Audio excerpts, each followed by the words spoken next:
All right. There we go.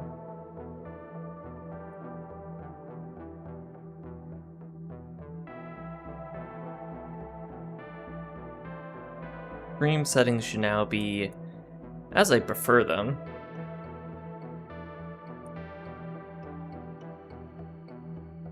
Which is ultra low latency, auto start, auto stop. We're good to go. Chat test working.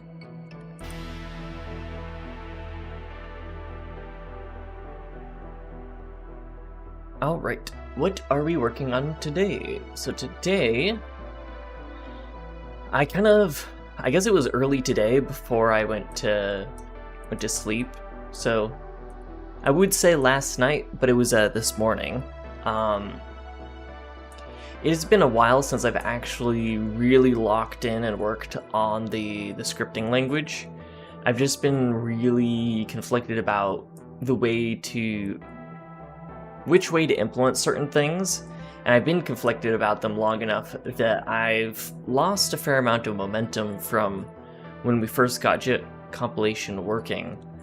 And yeah, I've just been kind of waffling. But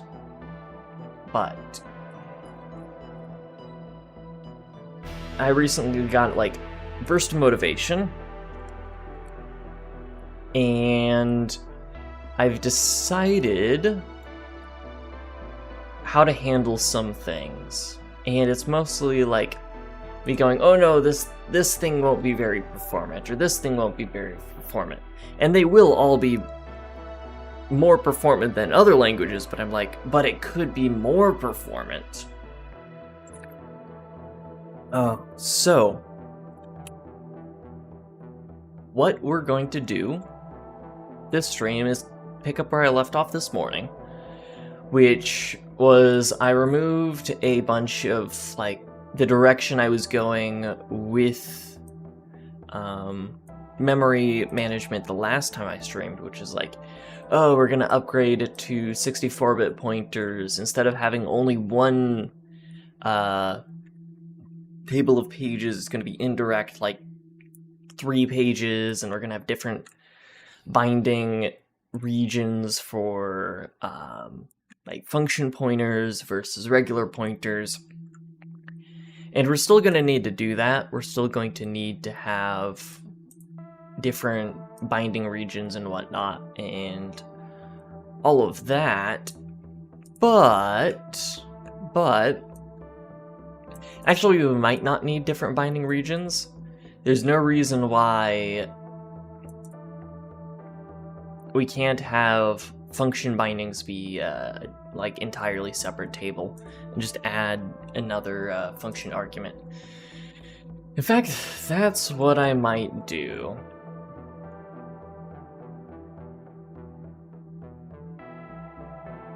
Not a page table.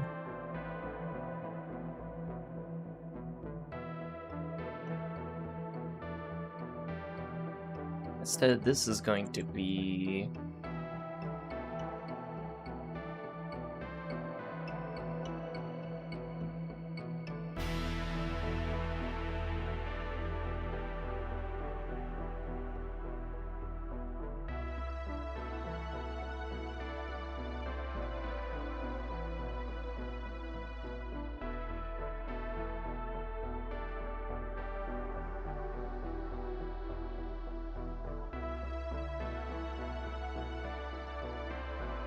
I'm gonna steal this syntax.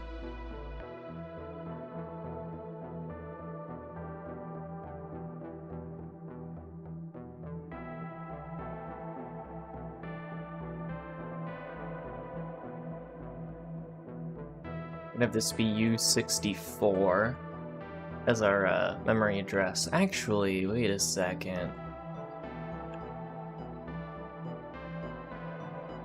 Non-null.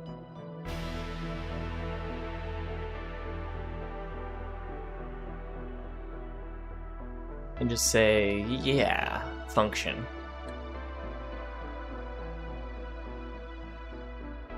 Even though the type in there isn't really going to matter because we're going to be casting it all over the place to different stuff.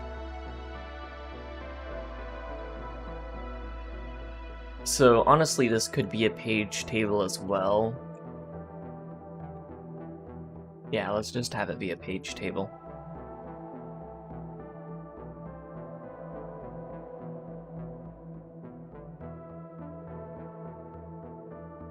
Or just say usize.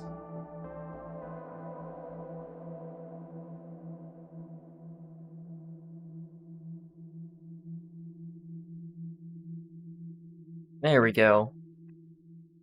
And we'll just have every single one of our functions take 2 arguments instead.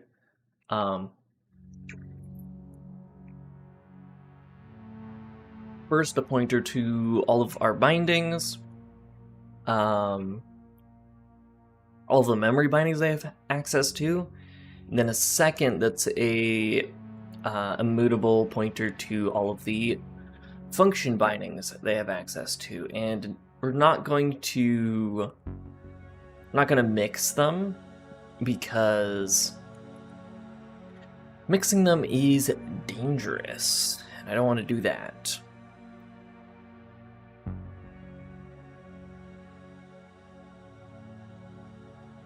Let's just make this a page table.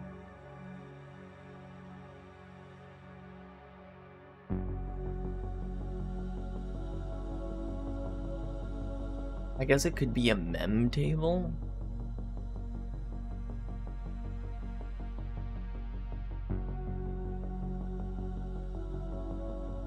Keep it as page table for now.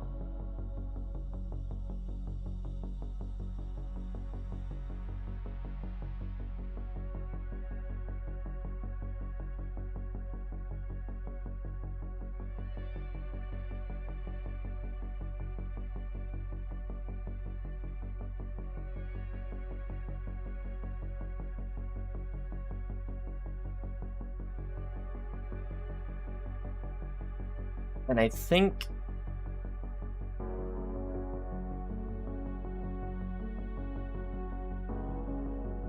that's all we need for now. But there is one thing that I was thinking about, which is where I was going with this. So in the last Brane community post I made,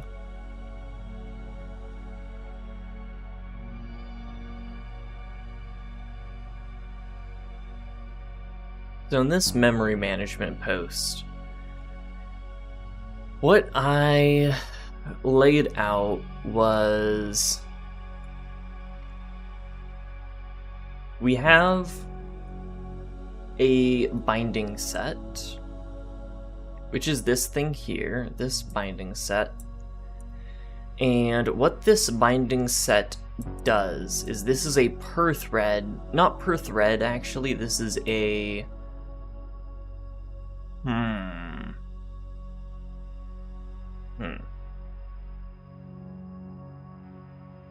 So this page binding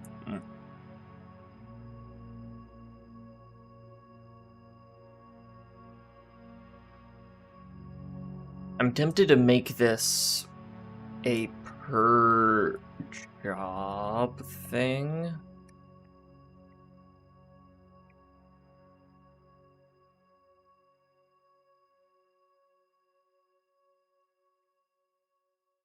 Per job, per thread, it's kind of the same thing. Let's say per job for now, not per thread. So one execution context, we'll call it. We'll have all of the memory they've had. It will define all the memory that a script needs access to run the next stage of a pipeline. Function bindings, that's just generally what things are we allowing the script to call. Of course, a null pointer here just causes an exception. And then this is just some ease of use, like find which box or find which binding is a particular page and what page is a particular binding. This is just metadata about that. And I should probably do the same thing for functions as well.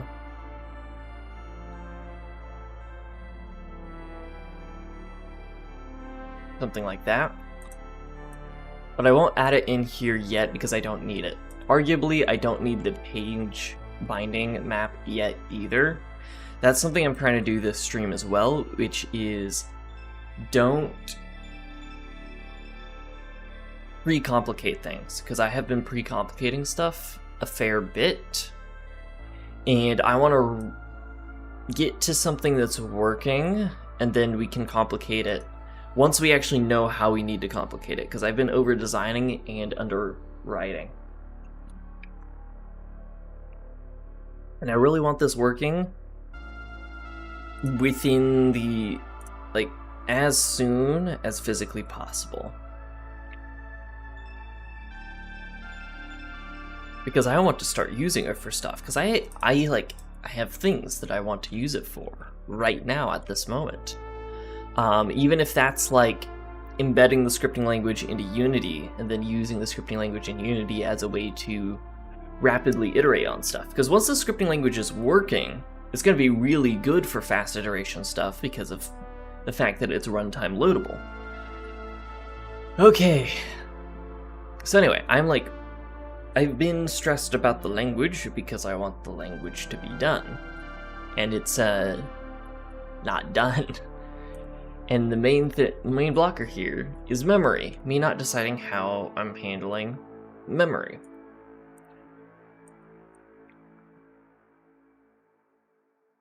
So, yeah.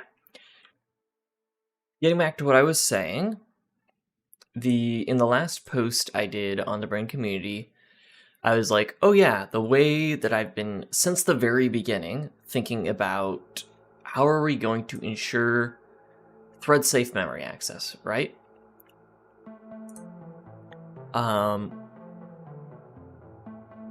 What we're going to do is we have this set of all of the bindings before I got squirreled and added in function bindings. We know every single bit of memory the script could possibly ever touch. So why don't we just give the tools to the script to manage exactly what memory it needs and say, I'm not using that memory anymore, and I want this memory for the next stage. And then every time we run a pipeline stage, lock all of the memory it possibly has access to. So go through the binding for each bindings, lock a mutex for one of the bindings. Cool, we have thread-safe access of memory, and they're all locked in the same order, and it's a try-lock on all of them, so if one lock fails, we delay the job until after that page is unlocked. So it only runs when it has access to all of the memory that it needs. Just all of it.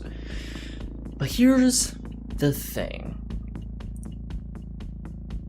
One, locks would then immediately become the slowest part of the system, the largest bottleneck. And not a massive bottleneck, but enough. If you profiled and did a flame graph of Brane script, mutex.lock would be the largest thing in the frame graph, always. Just always. Even if we're not running into collisions between mutexes trying to lock, it's the largest thing. It's the thing that happens most. And here's the thing. I legitimately cannot think of scenarios where two things would be trying to mutably write to the same page of memory. With the way that I'm designing the engine. The way I'm trying to design the engine is that everything is scheduled in such a way that memory flows through the execution graph. We don't necessarily get references to things, like mutable references things, edit them, and like I spent a lot of time trying to figure out how to not have even single-threaded race conditions of like, I'm unsure when this mutation is going to occur, and when I'm going to read the data after that mutation happens, because that's the main problem I see with something like the way Unity works, you know. not knowing when data is mutated. Like, oh, is this position after the animator system, or after the physics system, or after my custom script that runs after those two things? Like, when am I grabbing the memory of this? I solved all of that with the component graph system idea. So now all of a sudden, in the actual engine itself, there's never going to be a point at which we have a mutable reference to two pages at once. It's always, we have one single mutable reference to a page, and this script is the only owner of that, or we have set the data to be read-only, and we are passing this out to all of the runtime. And I don't need mutex locks for either of those scenarios. One of them is just only one thing has access. The other thing, everybody only has mutable access, so we don't need to worry about locking it because it's never going to change again. And if we do try to change it, then we just need to check to make sure that there's no mutable accesses anywhere.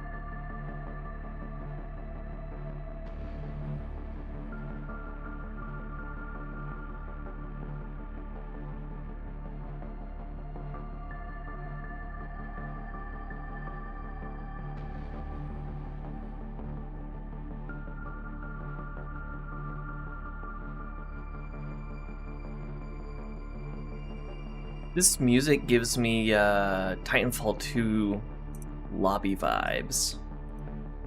I very much like Titanfall 2 lobby vibes.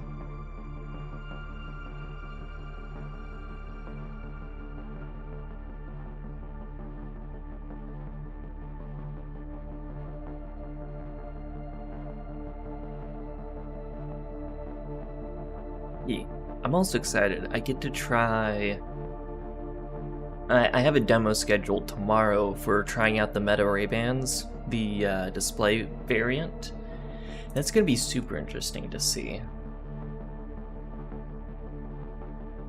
Like, are they actually going to be good? And if they are good, it kind of sucks because they aren't giving any developers access to actually make stuff for them. Whew. Anyway. For now, we're gonna have our pooling still have mutex locks. Actually, I don't think we do a central store at all.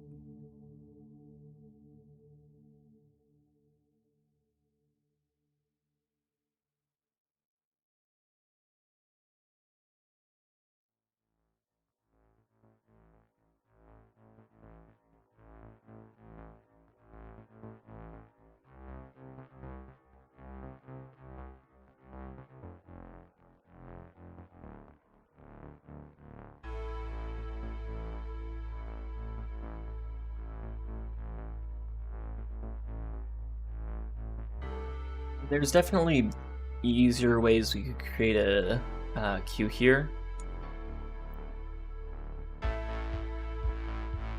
But for now, I'm just going to keep this as simple as possible. So this will be a bottleneck in its current state. But yeah, it's fine here.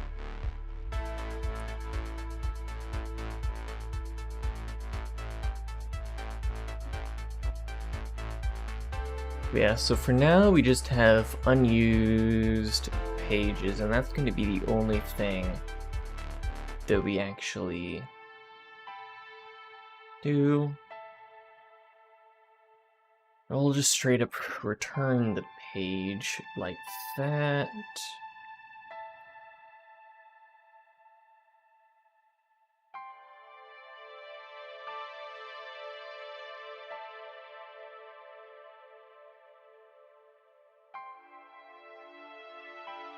Now, ooh, that's what we need to do.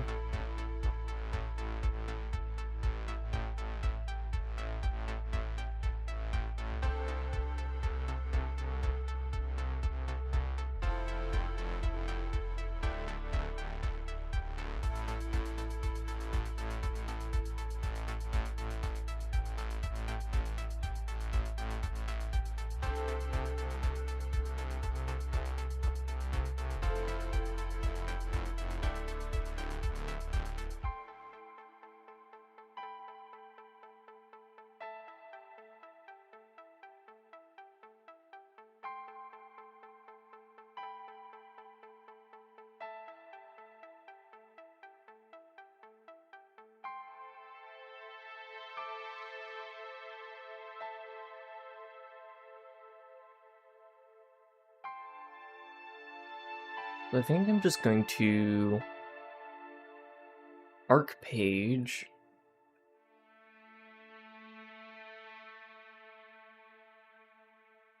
Like that.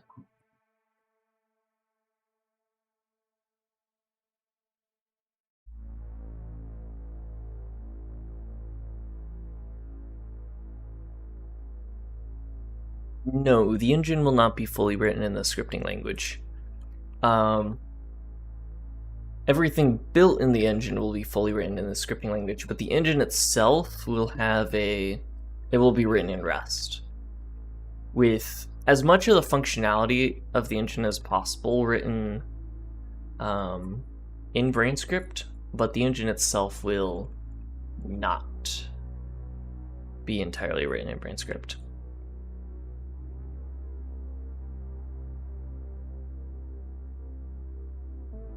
Would you mind picking a random number?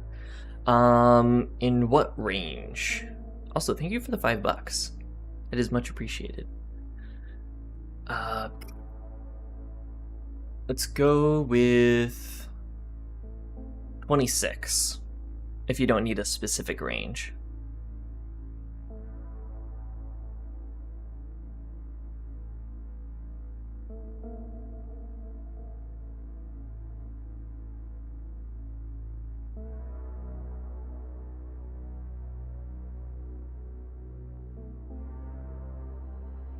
Why do I not have the import?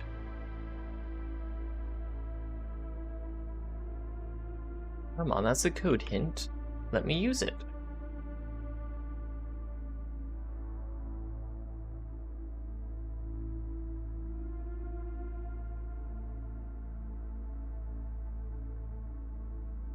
Guess I'll just type it in manually then.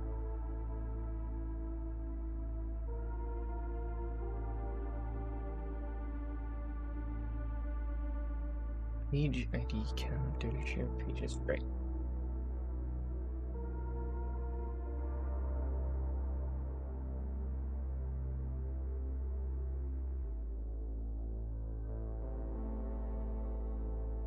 There we go, this should work now.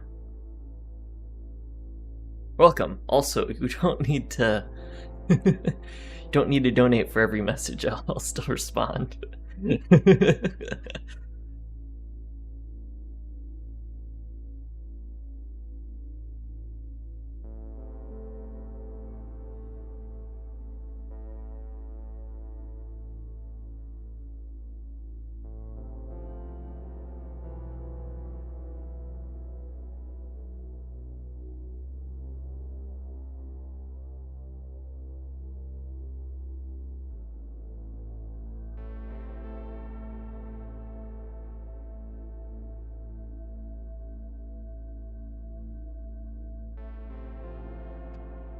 Okay, so if we have a handle to shared memory, this is how we get that memory.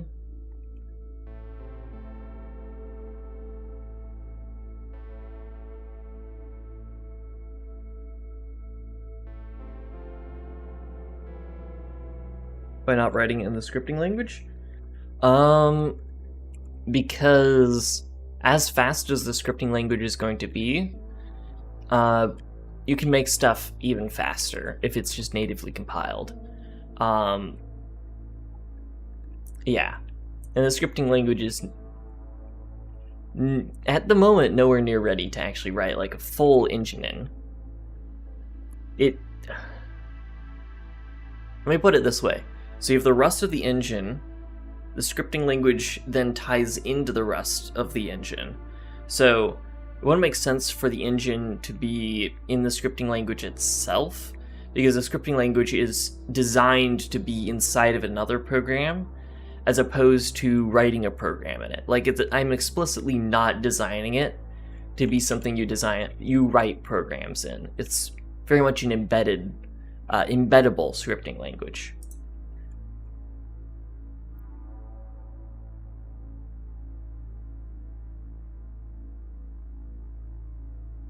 So then we need self page ID counter. Fetch add adds to the current value, returning the previous value.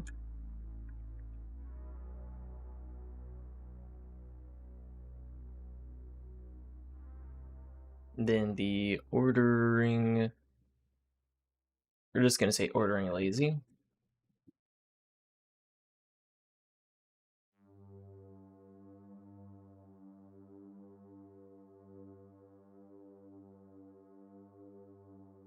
So then this is our atomic globally unique page ID. And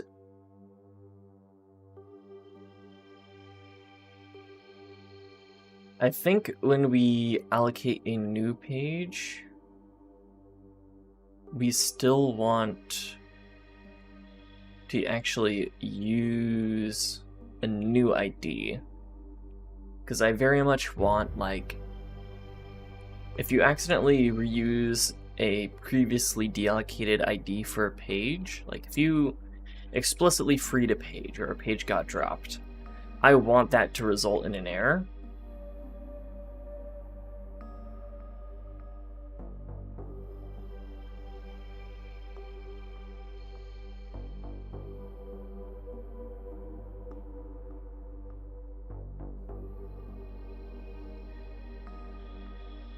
Here we give those pages a new ID. We have shared pages here, and I want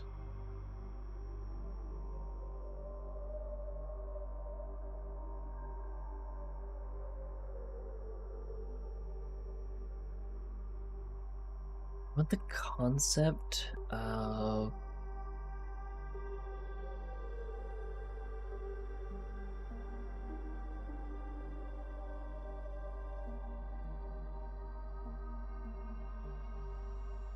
now we have absolutely no locking in this system. We just have a way to allocate new pages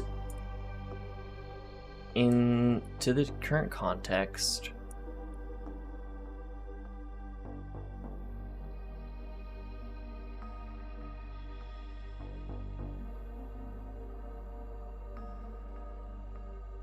Page. So page is how your operating system handles memory. So your computer's unable to allocate like a single byte of memory or like a specific amount, like 172 bytes of memory. Instead, memory is allocated in pages. Usually those pages are about 4 kilobytes of memory. So like whatever the power of 2 that's closest to 4K, that many bytes, and that's the smallest amount of memory that like chunk of memory your computer can do what are called things called page guards on, and it's also part of how your CPU itself virtualizes memory. So when you have a pointer, that's not actually pointing to a real memory address in your RAM. It actually goes through a couple indirection tables, and then it hits a page of memory, and the last bit of data in there is like the offset inside of that page. So it's like a table to a table to a table to an actual like array of 4,000 bytes. And then it's the offset within there.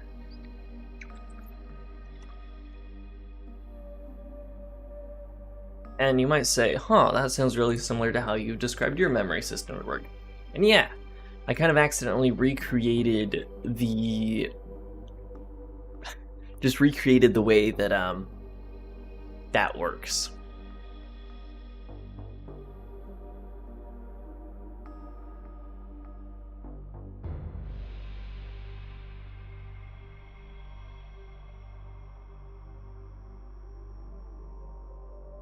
So I want a public way to grab data about the amount of memory we've allocated for this system.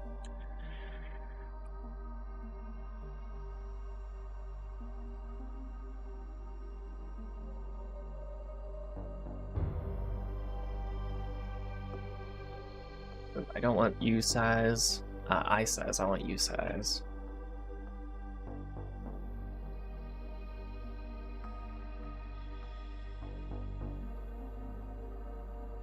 And we're gonna say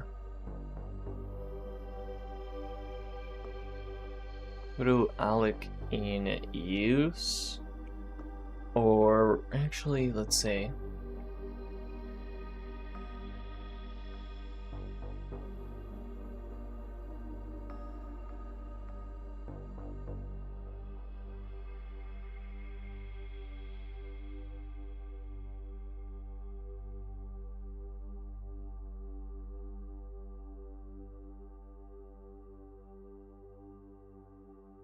and I'm gonna have this be an arc.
Then whenever we allocate a page, we do this, we're gonna say self stats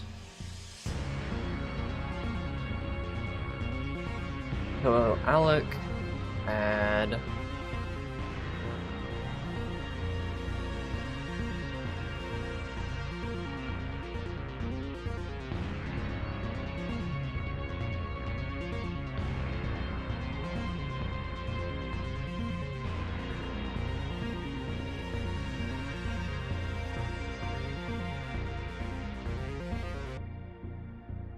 then we're going to fetch add with relaxed ordering. In here, we're going to stats, total alloc,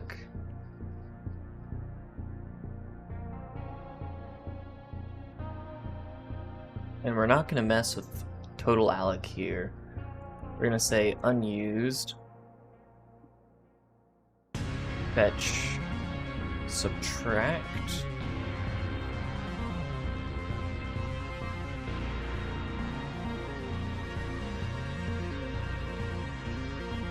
subtract the size of that page.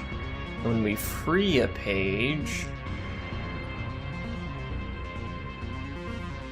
we're gonna fetch add the total unused data.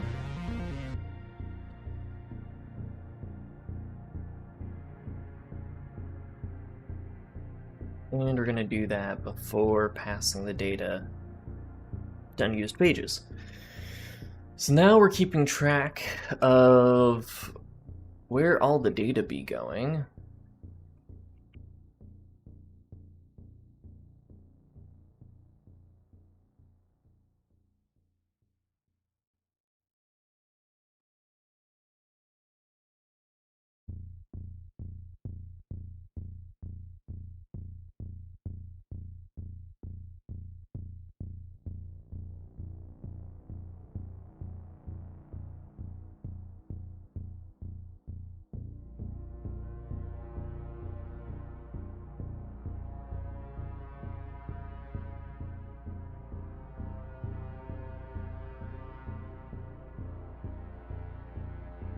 That's really all we need for now.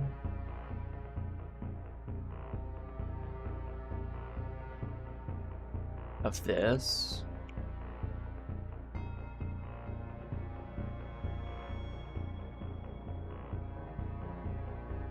Now I get to the kind of scary part, which is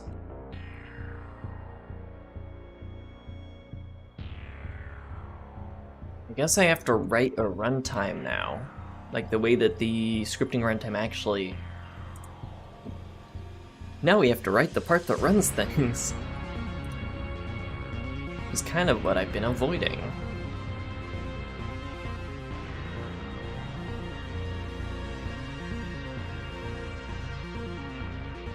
Because this really is everything we need from the store, and I was thinking it would do more.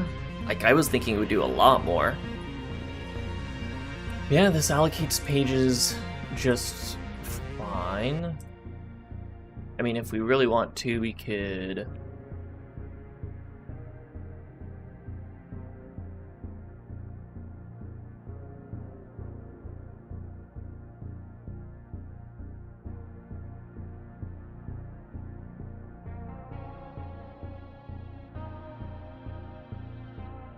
start working it into this.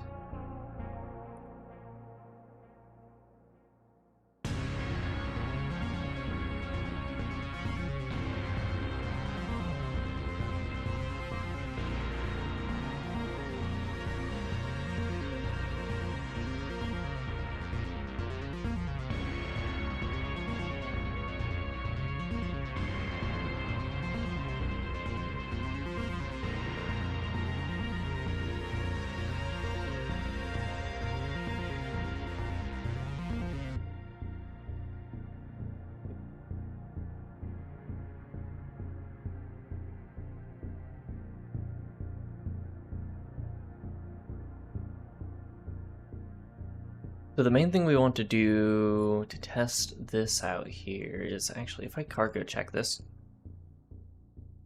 does it compile?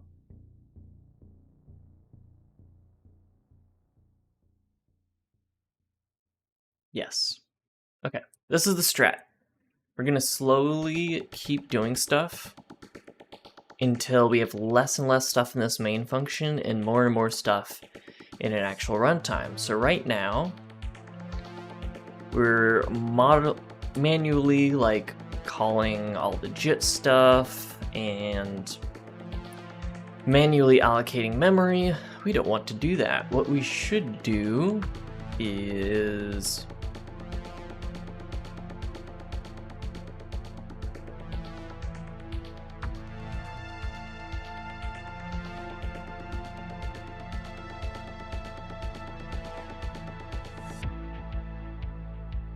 not have a test page, alloc, or a bindings page. You want to delete all of that.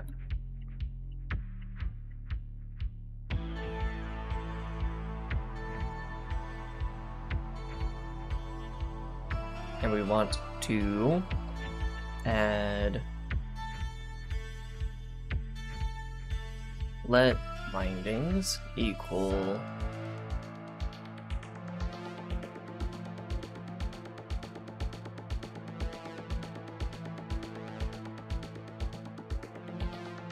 Brane core memory binding set.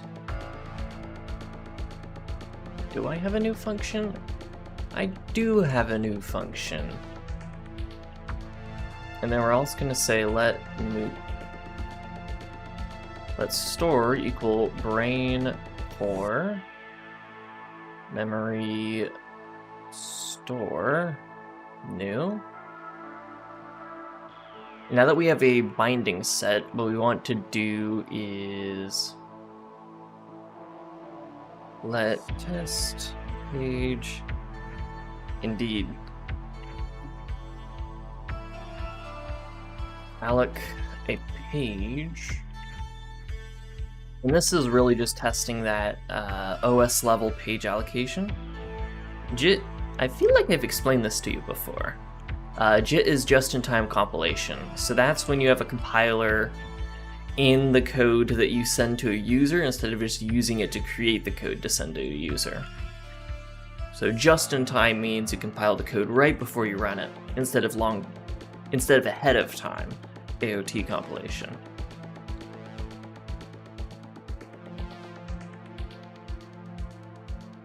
Which most programs that are sane are ahead of time compiled, unless it's an Electron amp running JavaScript, like Discord, in which case, yes, that is using just-in-time compilation, but not because it makes the product better. It's because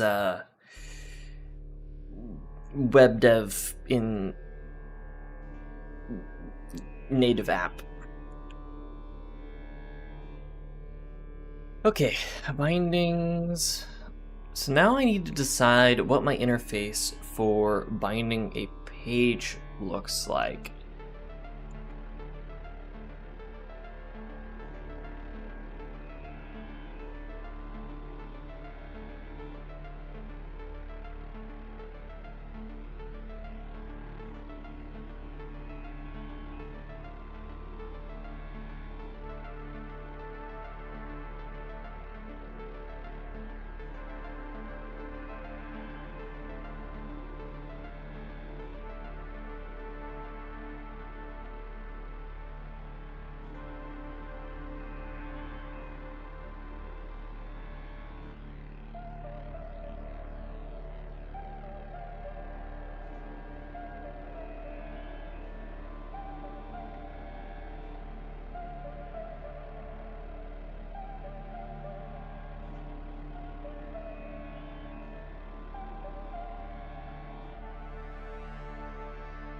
Let's see, I think this is a Moodle pointer to... Actually, no. This is const moot. Const moot is the closest I'm going to get. Even though half of this memory space is going to be immutable.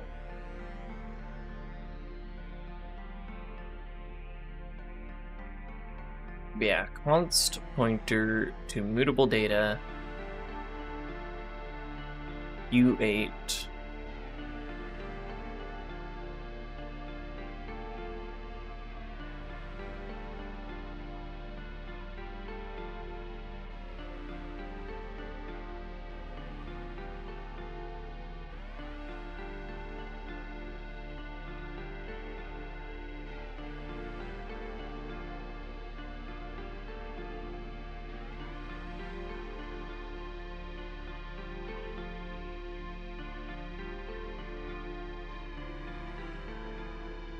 Then we get bindings.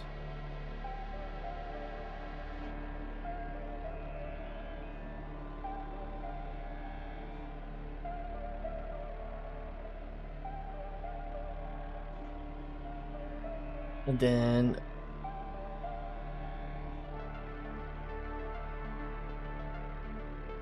returns a raw pointer to the slices buffer.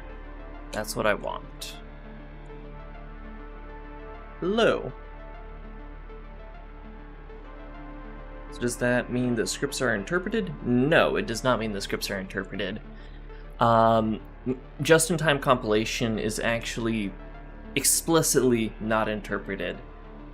Interpreted would just be interpreted. Just-in-time compilation means you take what you would usually be interpreting and you turn it directly into machine code, which, if you want to be like super... I'm forgetting the word for it, but like I'm actually about it. I guess your CPU itself is an interpreter, but you're like super... But like then it's the fastest interpreter on your machine because it's just the machine pointer. Yeah. Good, don't worry about being late. There is no light.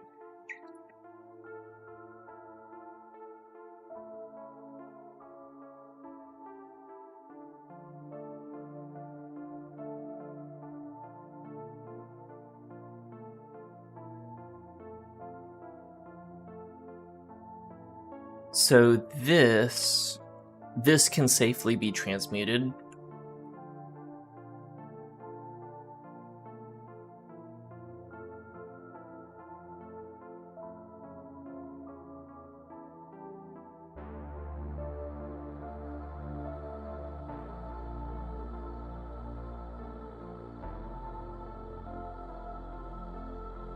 I'm sure if you try hard enough, you can get it there.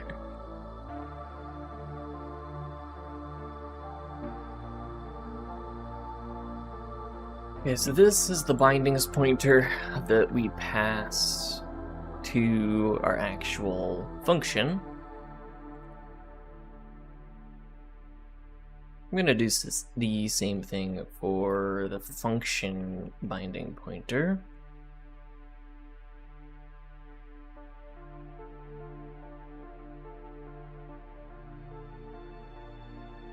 I don't want this to be public.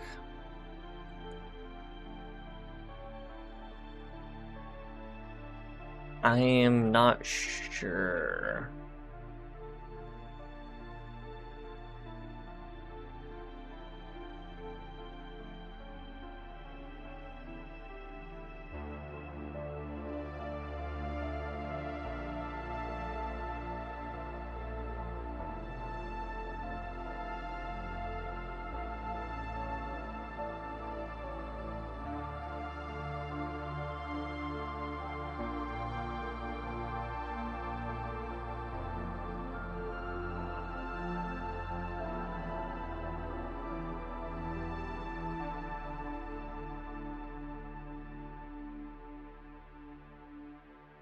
Okay, so what is our interface for binding pages going to look like?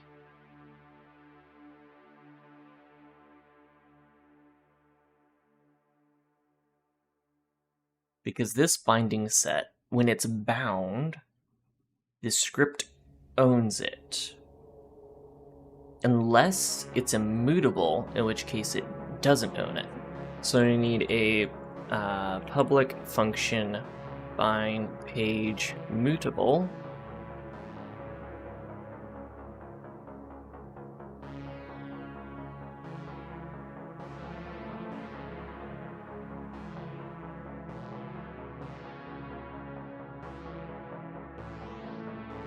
We also need a bind page mutable.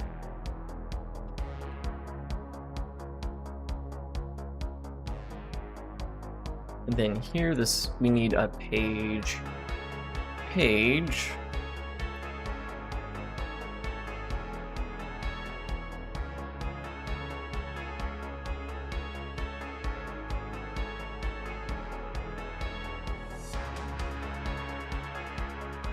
if we have mutable pages, how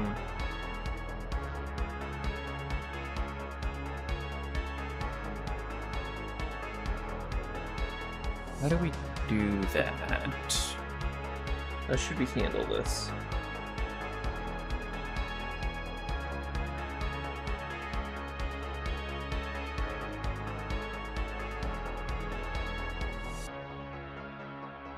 I think we keep this page binding map to know where we bound pages to, because we can use this for mutable and immutable pages.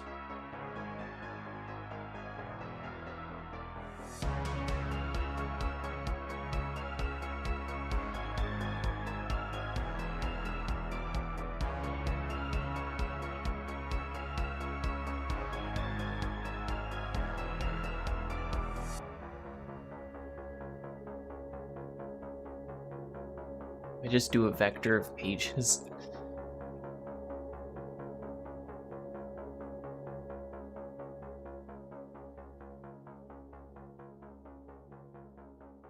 We have owned pages. Also just have that be a vector for now. I'm not quite sure what my access pattern for that's going to be, so I'm not sure what data structure to use there yet. And then for shared pages, we're going to have an arc to that actual page value. That way all of the different binding sets can share the same page value. Now, if we actually look at the internals of page and at the actual allocation, we could clone this. That would be fine. We could clone it. Technically, it doesn't define clone though, so it might be a little bit sketchy to manually clone that. Actually, no, there's the drop thing there. It does have a drop implementation. So a copy of this memory here might cause... Yeah, we're not going to mess with that. Anyways, we have owned pages and unowned pages.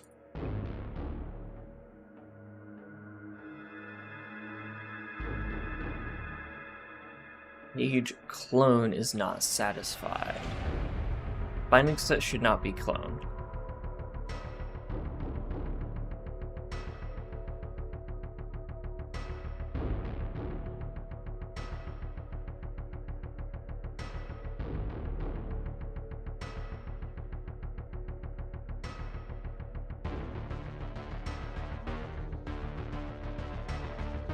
These are the pages that we own. These are the pages that we share with other binding sets. No clue how we're going to access these.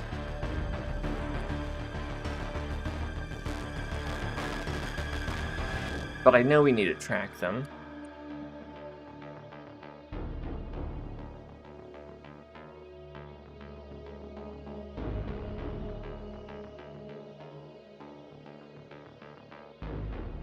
So when we bind a page mutably,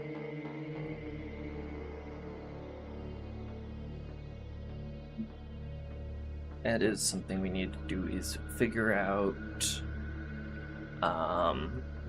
what binding slots are currently open. The easiest thing to do would be to have a counter that always ticks upwards, that we're fine with that counter wrapping. We're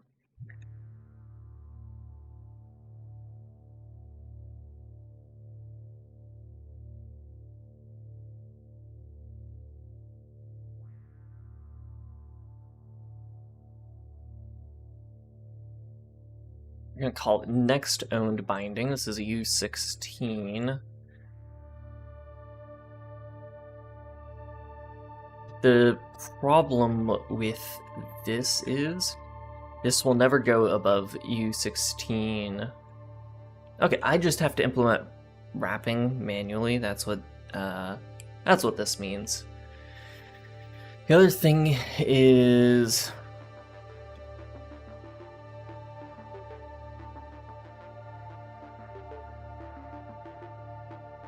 now what I prefer to do is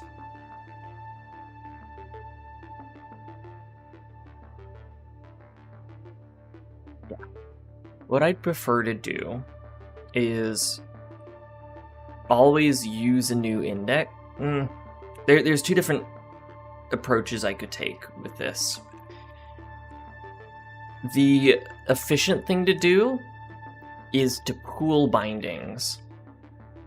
Unused shared bindings. So basically, when we deallocate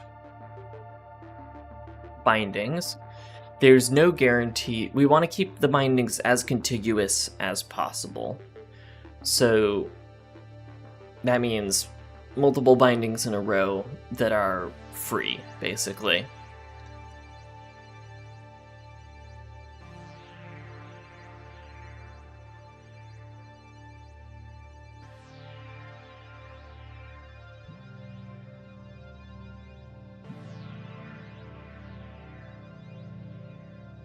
You know what I could do? it does not take long to iterate over 65,000 items, over 65,000 bytes. Now, that might sound like a huge number, but for a computer, that is a laughably small number in this day and age. So, what I could do is just cache the next owned or shared binding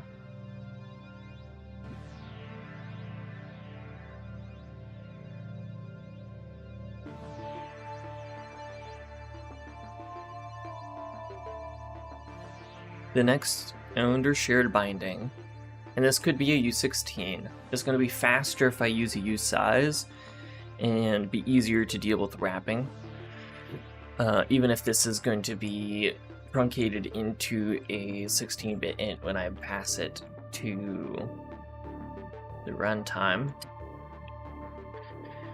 Okay.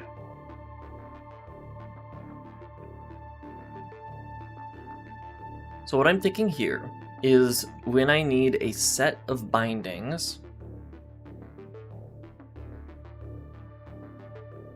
what happens is if I need to bind a single page, it will go and iterate over the entire owned binding space until it finds a slot that it can bind that page of memory to, and will cache. When we allocate, we'll cache the last thing that we bound.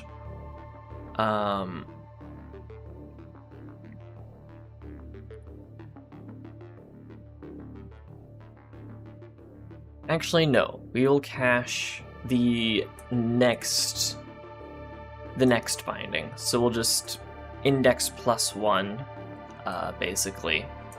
Next owned binding.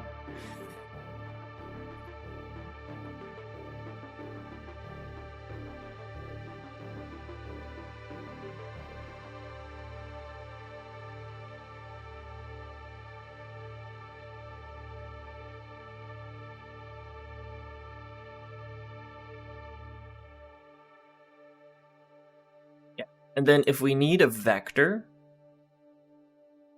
of bindings that are all allocated contiguously so that we can handle arrays super quickly, then what we'll do is try to find a section of bindings that is open bindings that is contiguous. And in that instance,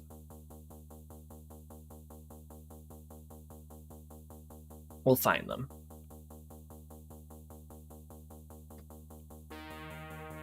And then bind them. Now, there is a situation that's not ideal where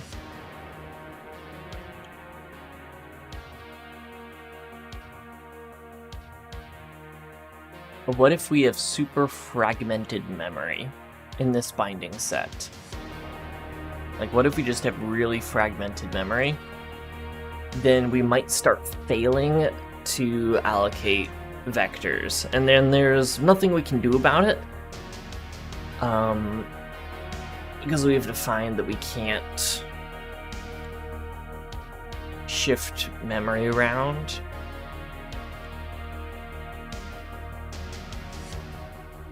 Inside of pipelines, really at all. So the way around that is basically going to be just like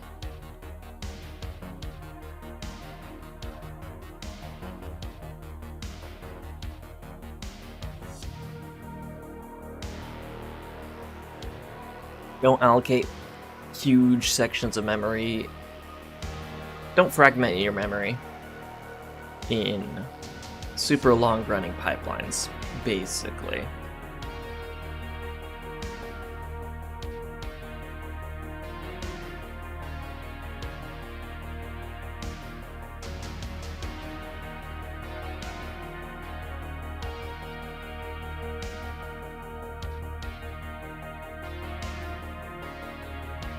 You know what I could do to reduce? That would increase the cost of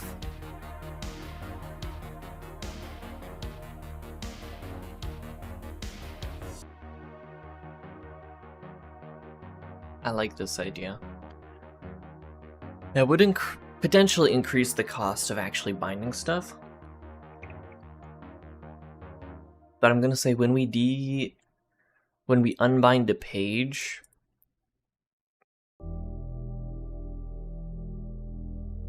started hanging your phrases.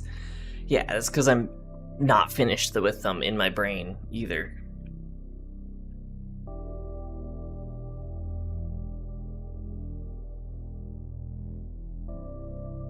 I'm not saying them because they don't exist.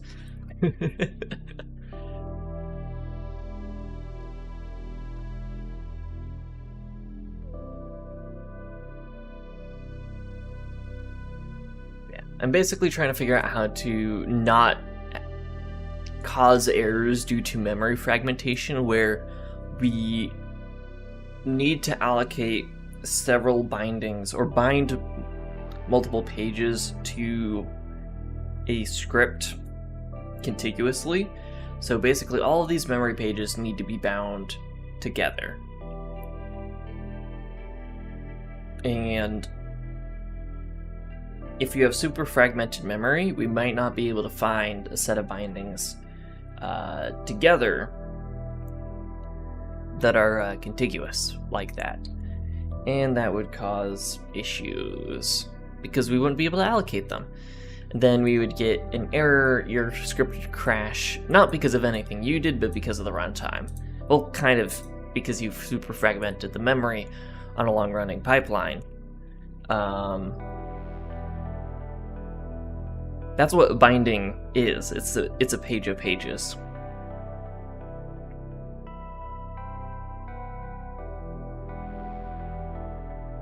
So what I'm thinking here is what I was gonna do at first is just every time we bind a page to memory,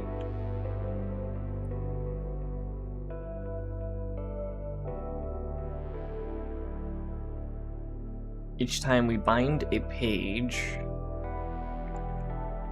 we increment this counter 1, and then we just bind them one by one. And then that will keep looping if it's a super long running job. And then we'll skip indexes if they're already bound. But the thing is, that will definitely fragment memory, because some pages, of course, will get unbound, but other pages will not get unbound, depending on which pages which pages we retain references to.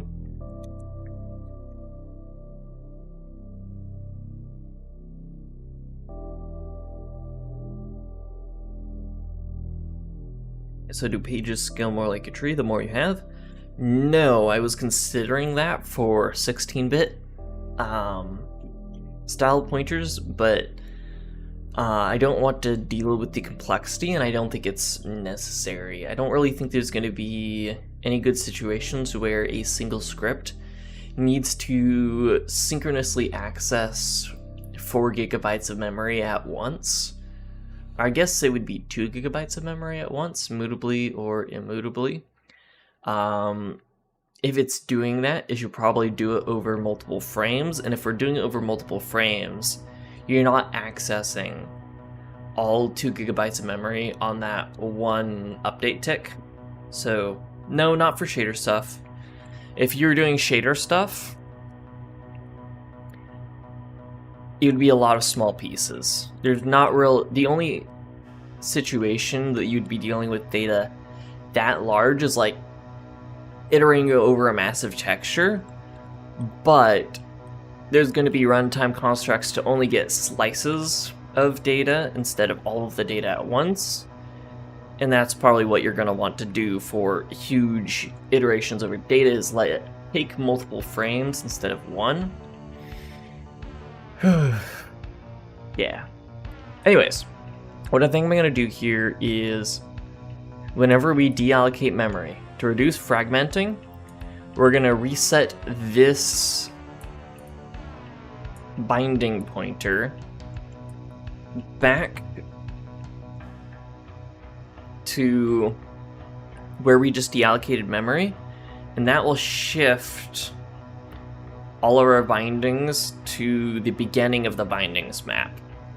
Because whenever one gets deallocated, it immediately gets filled by the next binding request, unless we're trying to bind a vector, in which case it'll go past all of the fragmented memory.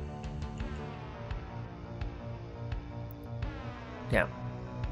Like for VRAM stuff, doesn't it need to process each pixel? Wouldn't that require lots of memory? No, because BraneScript is not shaders. And when you write shader code, this binding set is per thread. If this was running on a GPU, you would have one thread per pixel, basically. More technically, it's usually like a group of 16 by 16 pixels or 2 by 2 pixels. You have chunks of pixels happening on the same GPU thread, but GPUs have like hundreds of thousands, maybe thousands. I don't know if it's thousands, at least hundreds of threads running at once. And that's why it's a massively parallel device.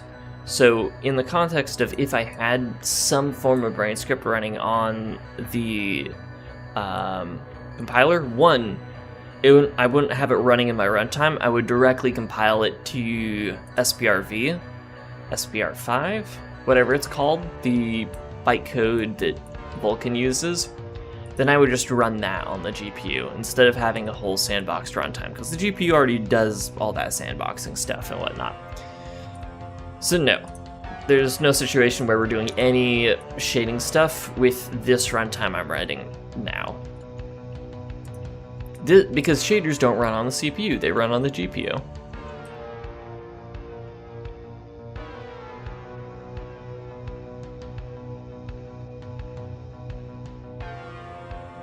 Here, so next, owned binding, next. You know what? I'll keep these at 0 and offset them manually.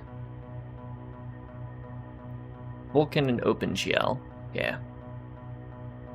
If it was OpenGL, I would have to cross-compile this to GLSL.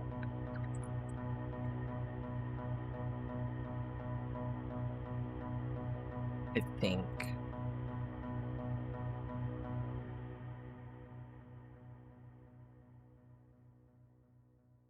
OpenGL SPRV.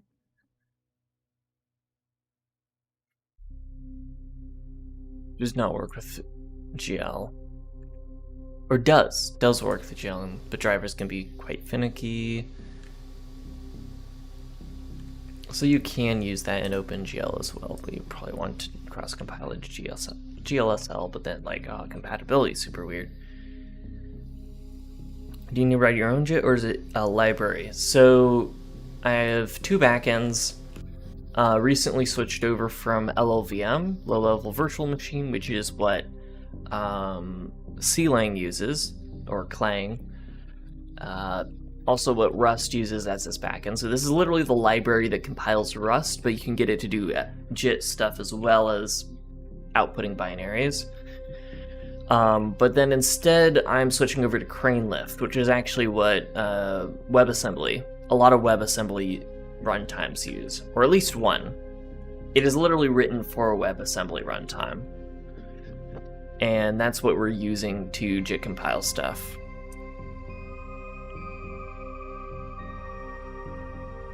Because otherwise I would have to learn the intermediate representation, not IR. I would need to learn the bytecode of every single chip that I want to target. And I don't want to do that. That is a lot of busy work that I can leave to people who like writing standards. And their libraries will let me do like instruction level optimizations of stuff. So I'm happy that I can get it fast enough.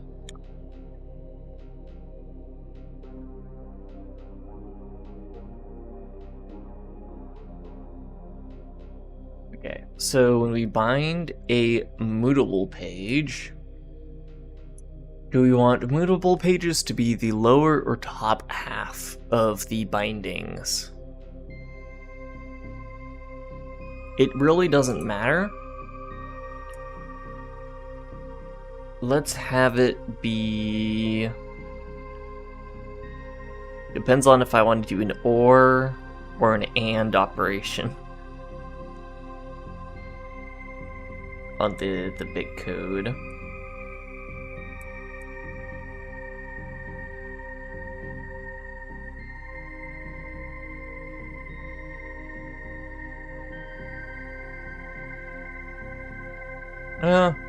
Let's make it easy on ourselves. Mutable is the bottom half, mutable is the top half. So when we bind page mutably, we go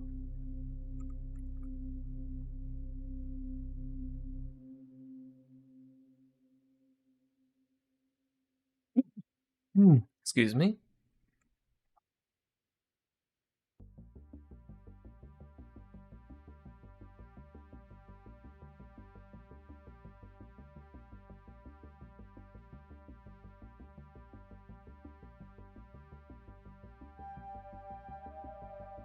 No free bindings.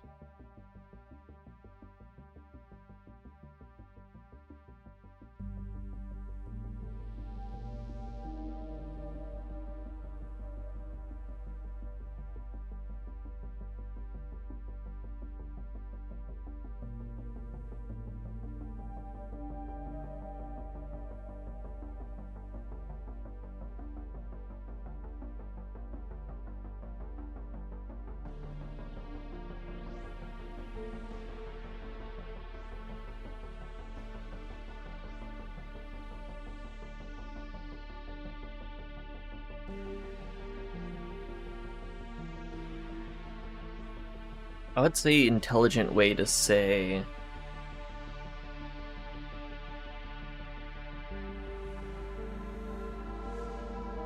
it'd be a good idea to have a smart memory manager that detects hotspots of addresses and moves them to the top of the page.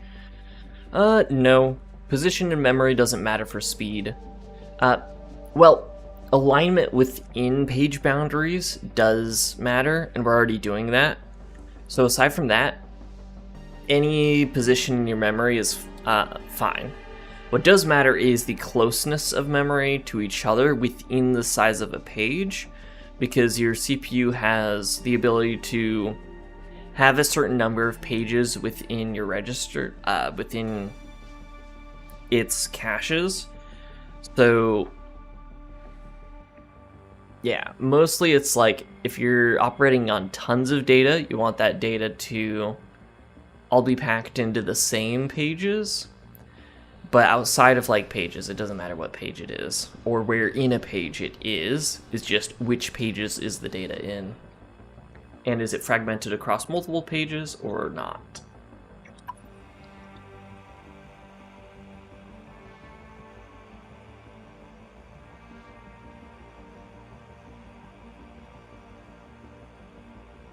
What might be good is a way to allocate multiple small things into a single page, which is something I'm not sure I'm going to have at the moment. Why would it need to be fragmented across multiple pages? It doesn't need to be. It's kind of like a... that's just how it is. So let's say you do a malloc for a bunch of 16-byte sized structs. If you did that a ton, then you have all these different structures floating around, and let's say they're linking and doing references to each other in the way that the data is structured. Now all of a sudden those are all allocated into different pages, but all referencing each other. So when you're like walking over them, your CPU is jumping to a bunch of different locations. But then stuff like entity component systems sorts data by type. So when you're walking over a bunch of the same type of data, it's all right there in a list right next to each other. And that's a lot more cache efficient. which is the idea behind that.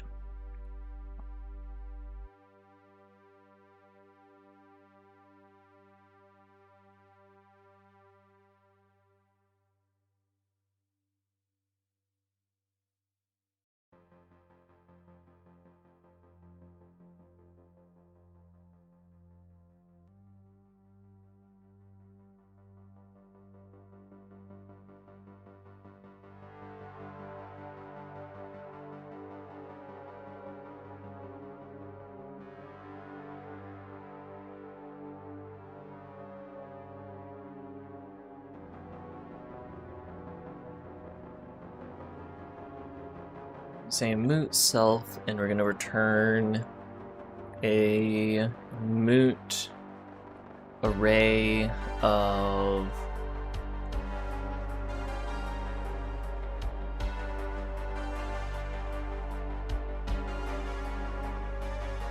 page table option non null.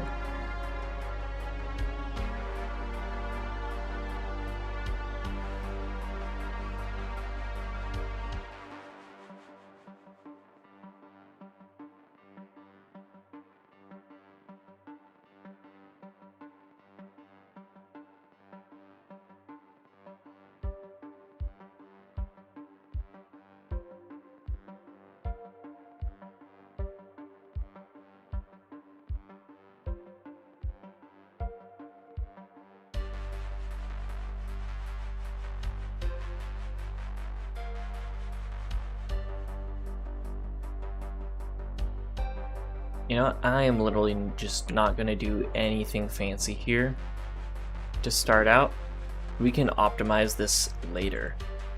That'll actually be good YouTube videos. I optimize my memory to make it faster. So I'm going to let it be inefficient. Intentionally make myself not optimize it.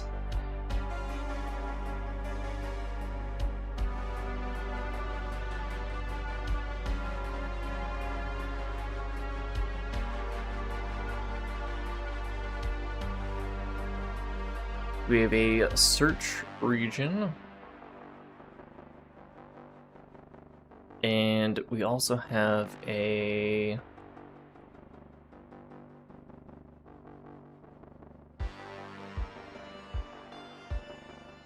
number of bindings in a row we need, along with the region to search in.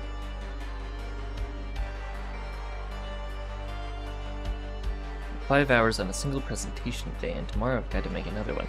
Ooh. That's not fun. Let me guess, it's like a 1 or 2 credit class? Because it's always those ones that like taking up all of your time.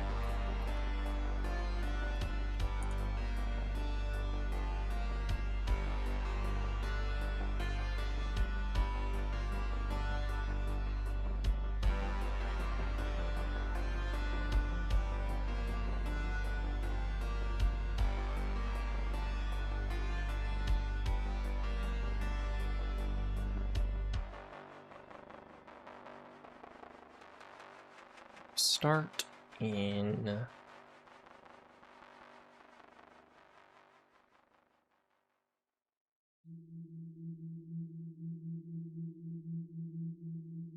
better yet, it's a class that relies on AI to teach concepts. Oh joy.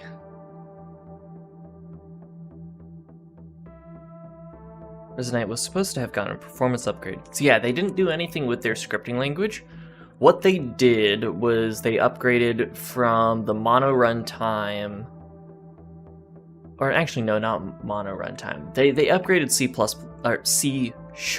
versions, because Fruit's engine is written in C. I think it was originally in Unity, and then they've been disconnecting it, of course. So they just upgraded their language runtime, and the version of C# they're using is significantly faster than what ships in Unity, because it's had like 20 years of performance increases. But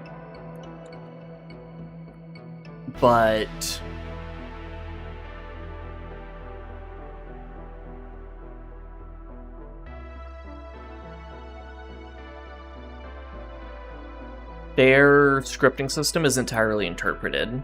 They have it's like a node graph system, and then you just execute those nodes. They might turn it into a bit code and then interpret it. Resomat uses Unity for rendering. It's like this split engine system where they've been pulling their actual engine out of Unity. So there's the Frux engine, and then there's Unity, and Unity is doing most of the rendering. And I think they are writing maybe their own rendering front end, in which case they could ditch more of Unity. But yeah, they've been pulling stuff out of Unity. They have a way to communicate into Unity, which is what you interact with, and then Frux engine is like on the back end. It's an interesting setup, but they both have their own custom engine and are also using Unity, if that makes sense.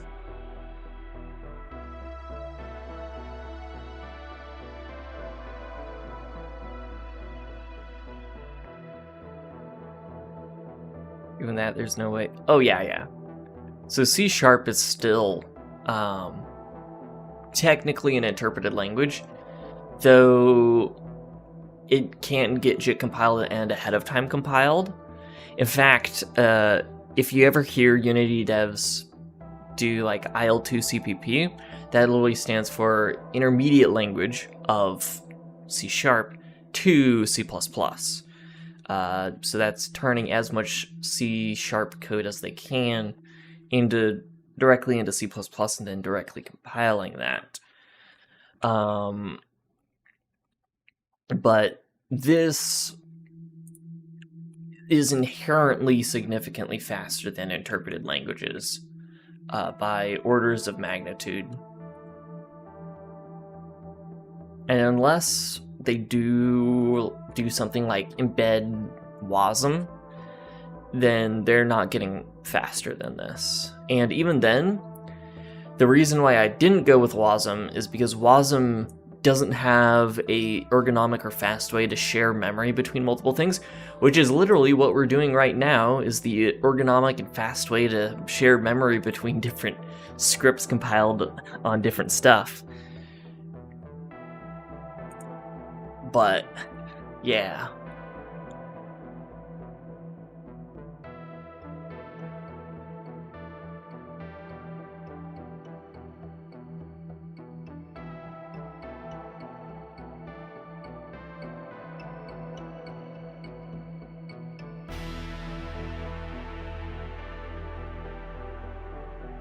Considering they've already decoupled from Unity somewhat with the latest updates, they'll probably be fully decoupled by the time this comes out of beta. Most likely, yes. This is going to be in beta for like a decade. I'm not going to lie.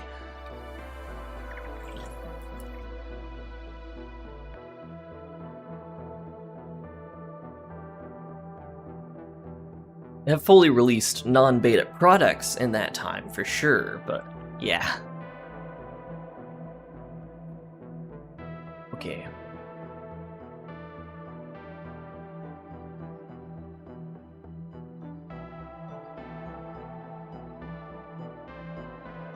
I'm going to say self bindings I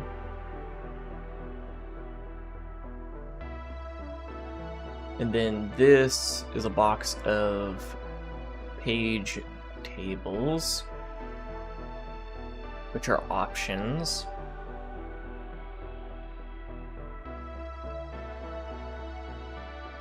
So I'm going to say if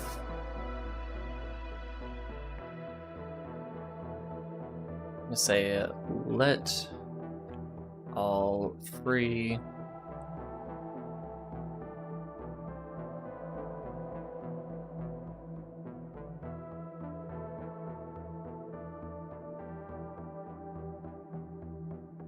There's a fancy iterate array to do this.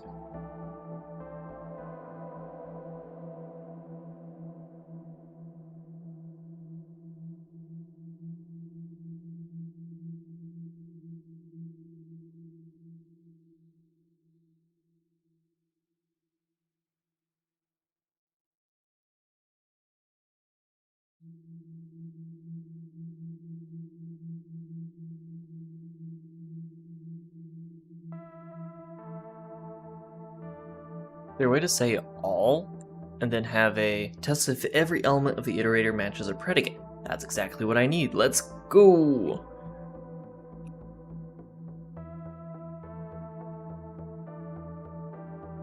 If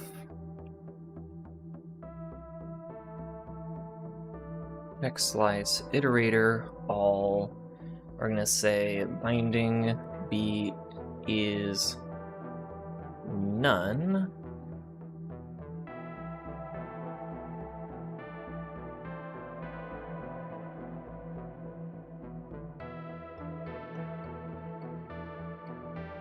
And then we are going to return sum.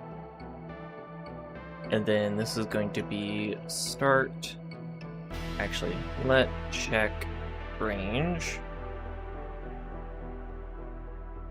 And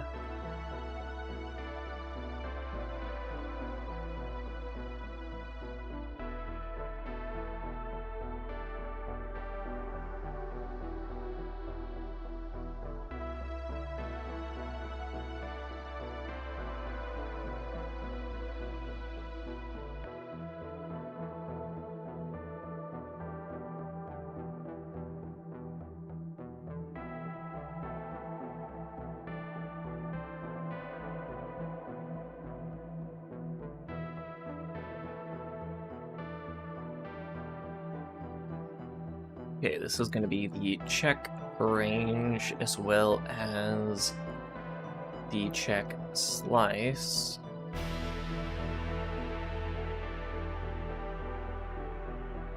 This needs to be a tuple.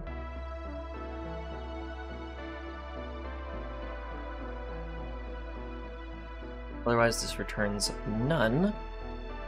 That is actually really clean. I really like iterators. Iterators are really nice.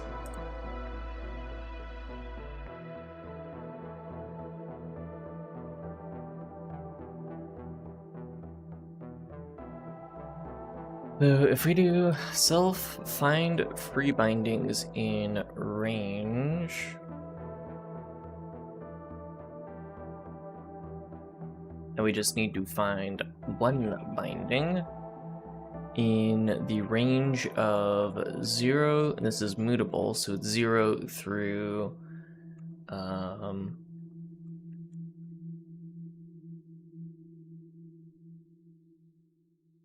U16 max divided by 2, not inclusive. I think that is inclusive. This is not inclusive.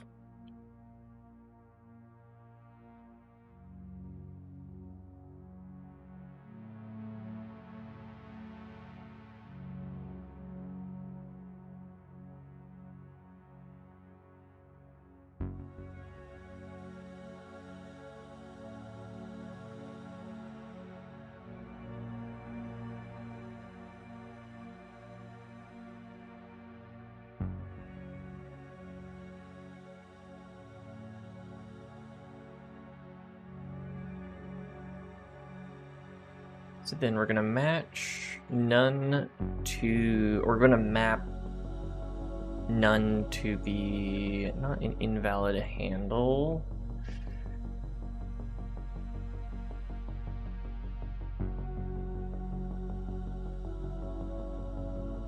It's only gonna be no free bindings for now.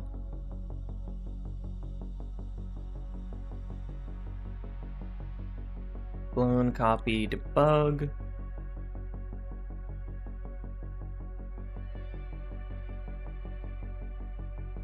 Binding error, no free bindings.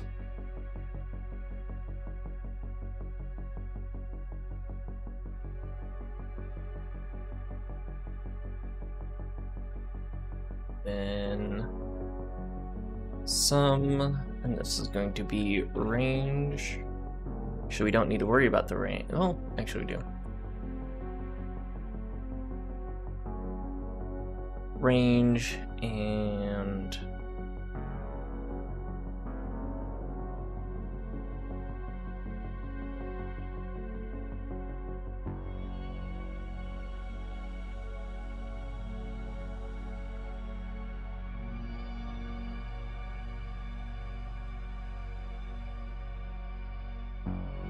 I guess I'll just return the index.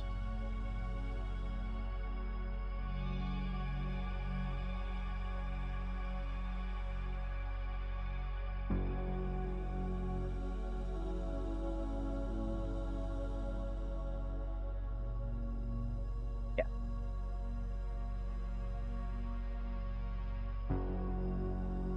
So we have our range, and then we also have... Oh, hello.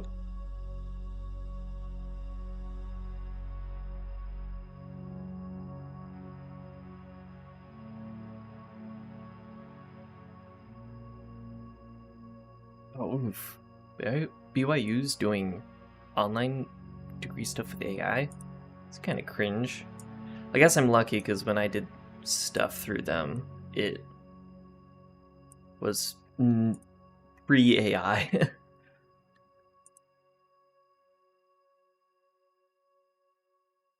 Very nice.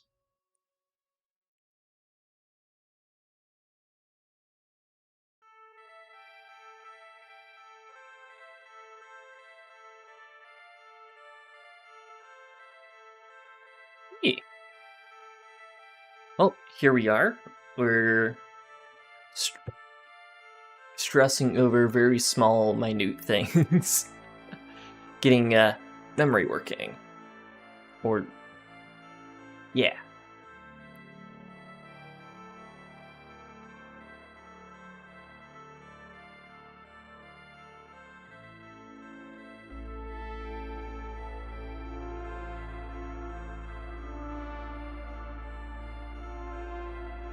We're not technically working on the compiler right now. We're working on the runtime that actually runs the code. We might work on the compiler later, if I'm, like, work significantly faster than I'm expecting to right now.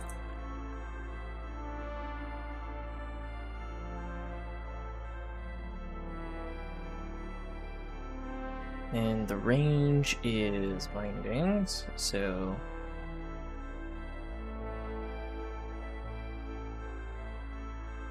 I'm gonna say bindings 0 equals sum page data as... Do I want as mutable pointer?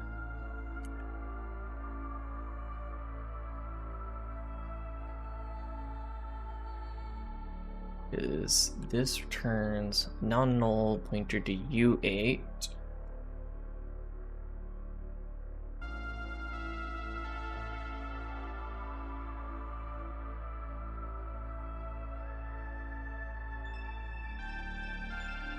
And I think this will have to be No, this might not need to be unsafe. The integer. It technically is an engine. Could also be a framework. Kind of either or.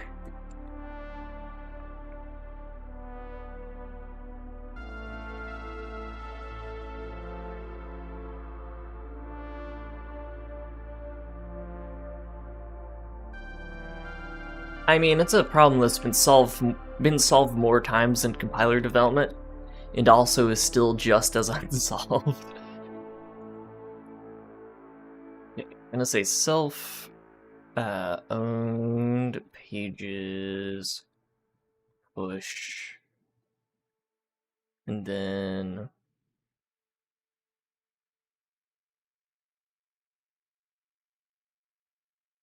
if the page fails to bind,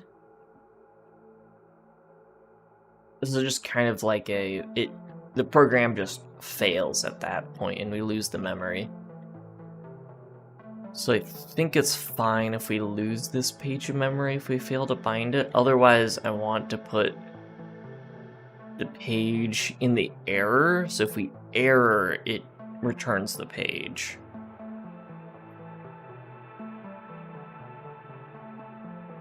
Instead of consuming it as it currently does.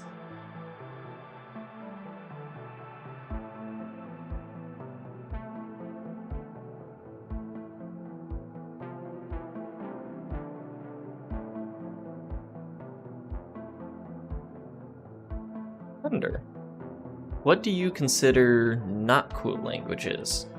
Because the lack of cool languages semi-implies the use of non-cool languages.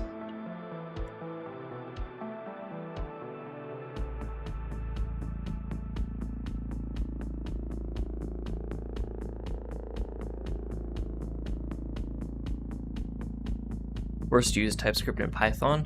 Oh, my condolences.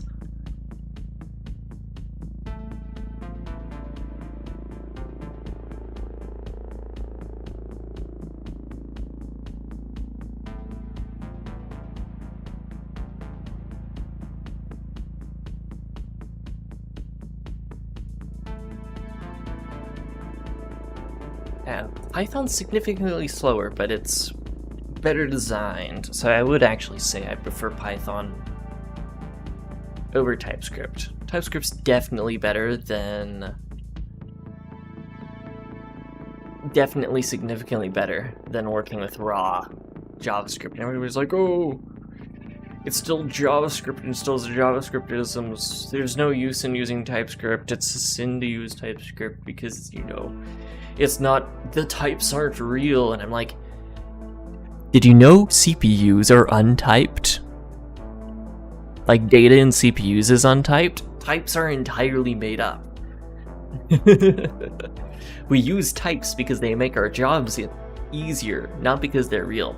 Now, you're like, wait a second, why are all the low-level languages typed? It's because data isn't typed. The operations we do on them is typed, though. All data is ones and zeros, though, as stored in the computer.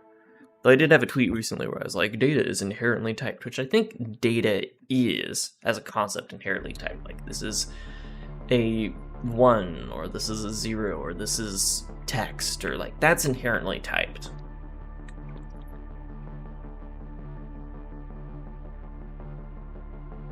Yeah.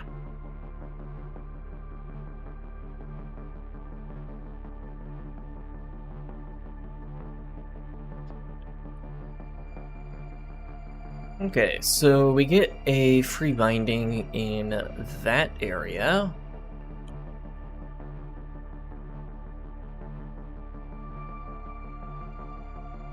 Actually, this is actually pretty clean if I do say so myself. Now.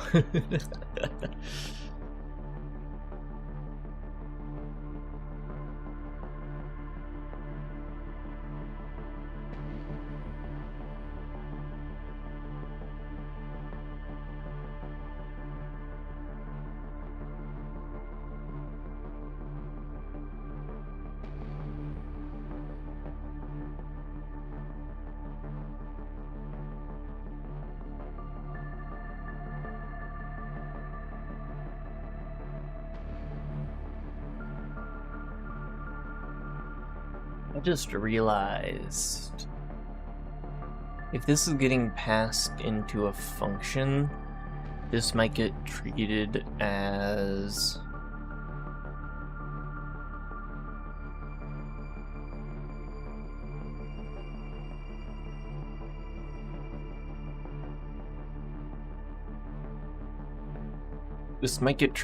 two things instead of one single unsigned 32-bit integer, which it is.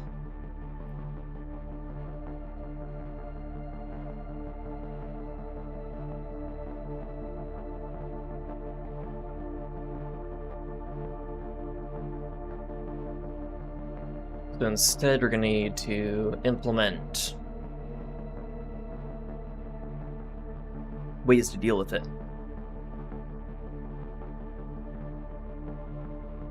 WordPress isn't that bad. I have a soft spot for WordPress.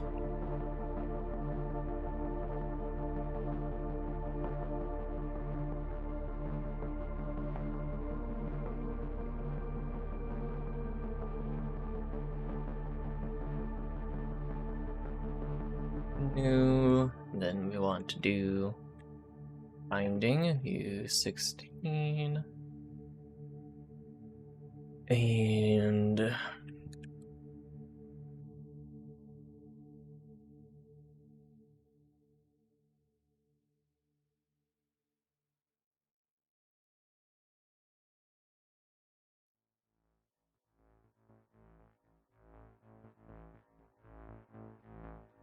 then what we need to do here is left shift the binding.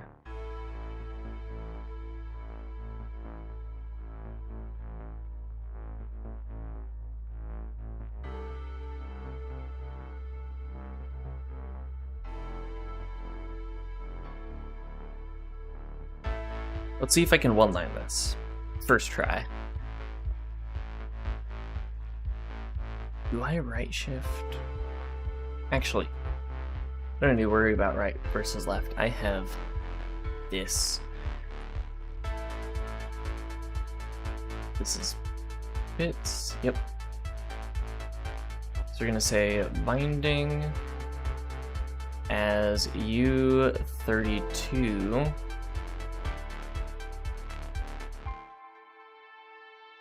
And then we're gonna AND this with offset. That's how you create a Brane script pointer.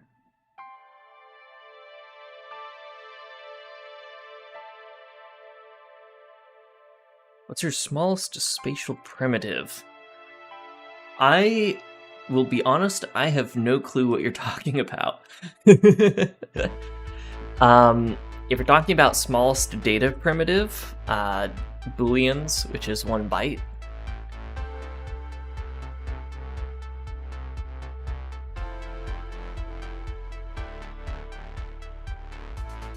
Spatial primitive.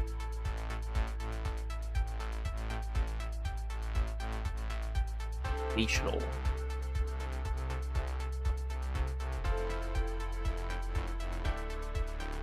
You mean like triangles as in graphics?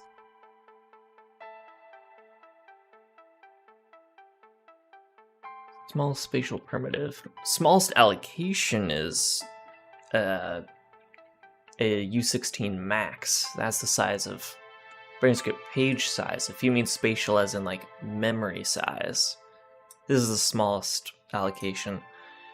I don't know if right now the allocator doesn't support like allocating chunks of that for smaller things. That's like something I'll add in later at some point. But yeah.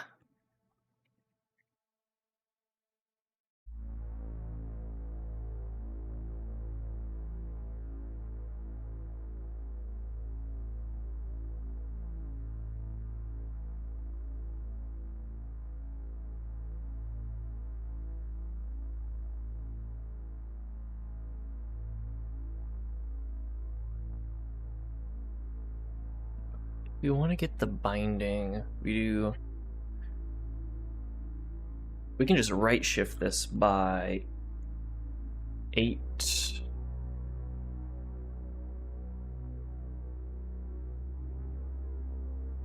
And then truncate it. And then for the index or offset, we don't shift it, but we do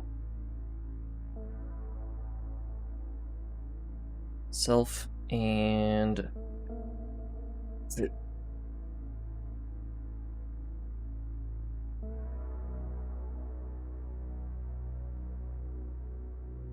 0x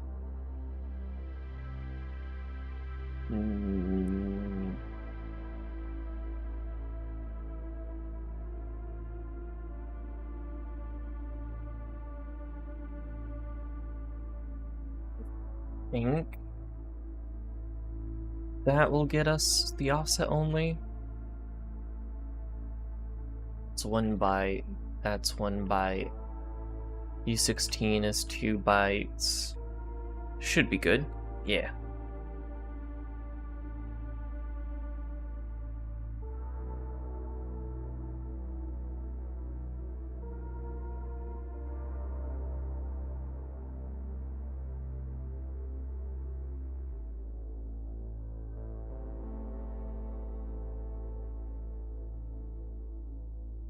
Then here we'll set binding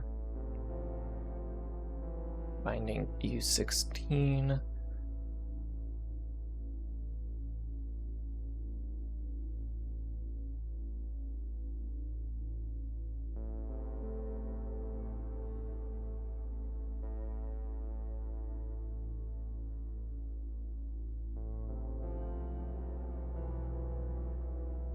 Then we'll just do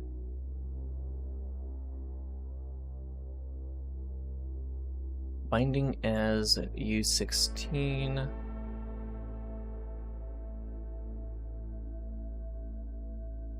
This needs to be mutable self-reference. We're gonna say self 0 is equal to binding as U32 shifted, then self offset. So get our offset, and then recombine it. Then we don't return anything when we set the binding. Let's put the sets right next to each other, the gets right next to each other, because that looks nice.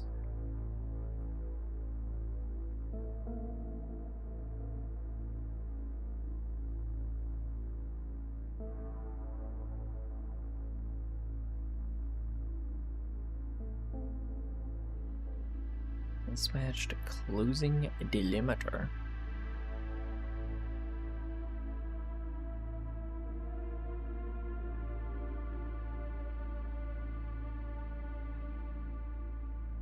Somehow that fixed it. All right.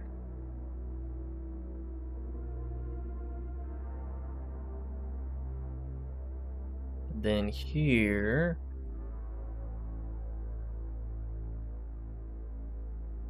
say self-binding set offset.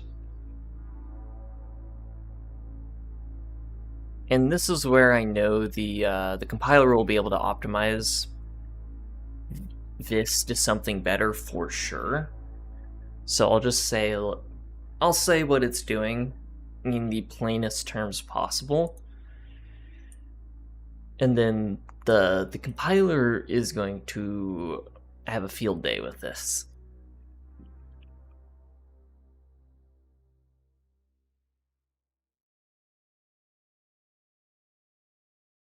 And that should be everything we need to actually, and that actually should be this should be everything we need to work with pointers. Was that the last thing I needed to actually test this? Maybe. Except for there's an error here. This file contains an unclosed delimiter. Indeed it do.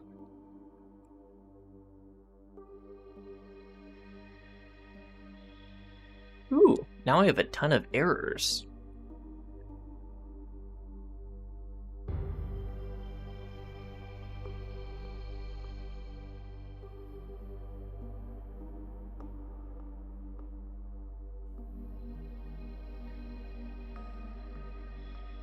The size for values of type option can not be known.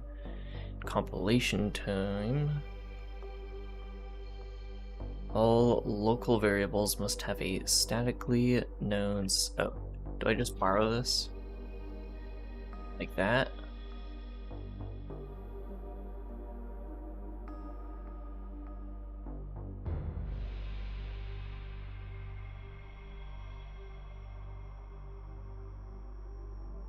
Now borrow mutably more than once at a time. But it doesn't. The lifetime of this reference never exceeds the lifetime of this for loop, because we always return.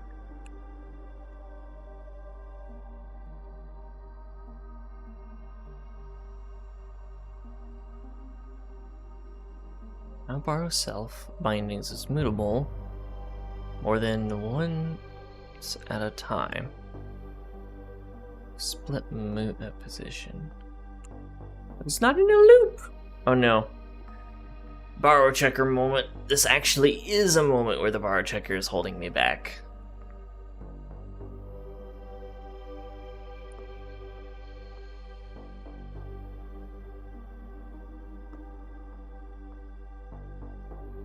Unless I do something fancy like a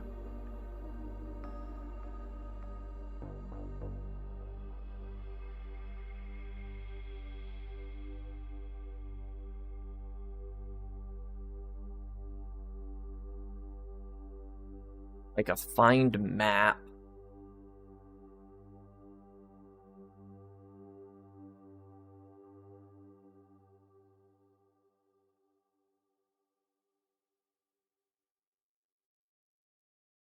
Boom.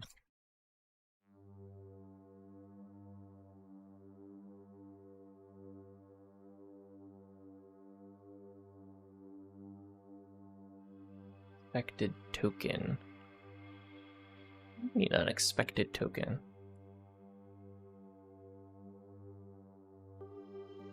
Captured variable cannot escape function mood or closure body. Function mood closures. See, I know it's safe. It's fine. When you'll be switching to Linux, though, sometime in the next 3 months, when Windows loses support, I'm switching over to Linux. Or Windows 10 loses support, I'm switching over to Linux. I absolutely refuse to use an operating system that has React as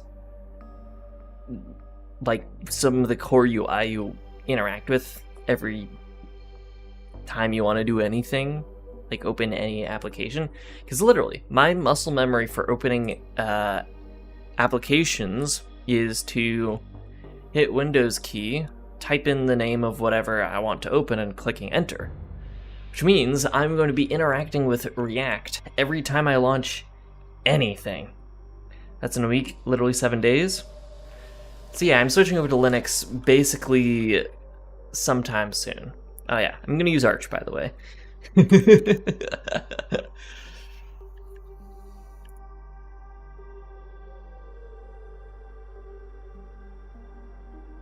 This is moving.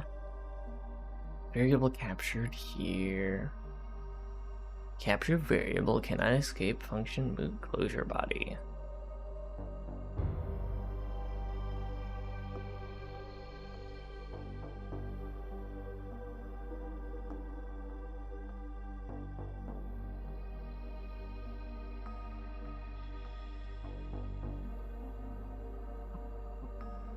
What if I did a tail call function or something like that?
Okay, I'm gonna say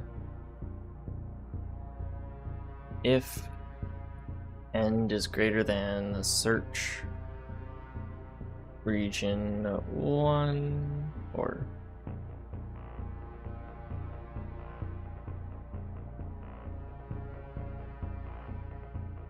greater than or equal to that, return none. That's our exit condition.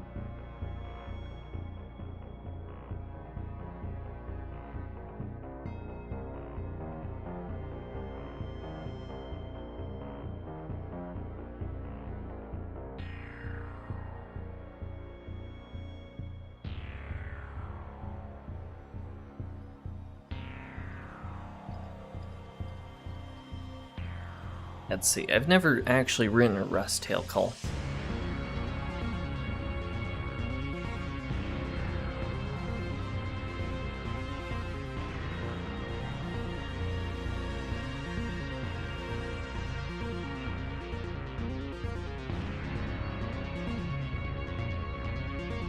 Okay, so that's for explicit tail calls.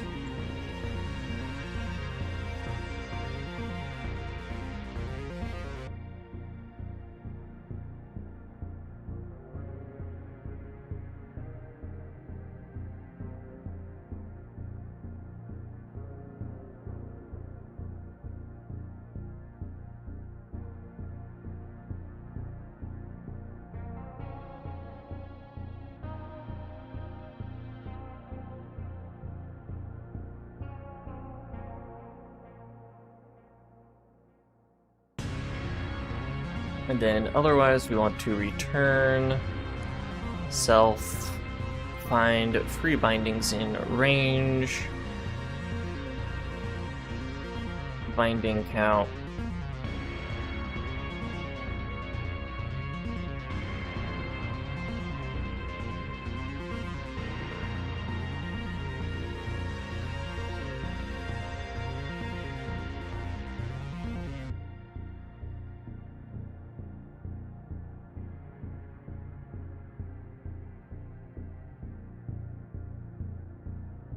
yeah, this should totally get turned into a tail call.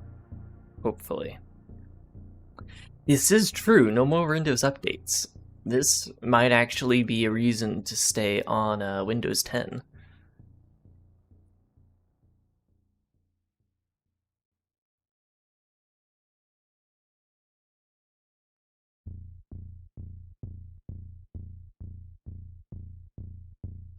No way it still doesn't like that. Dude, I am returning. I am returning the value. Can now borrow self as immutable more than once at a time. I am not returning. There is no multiple mutable reference.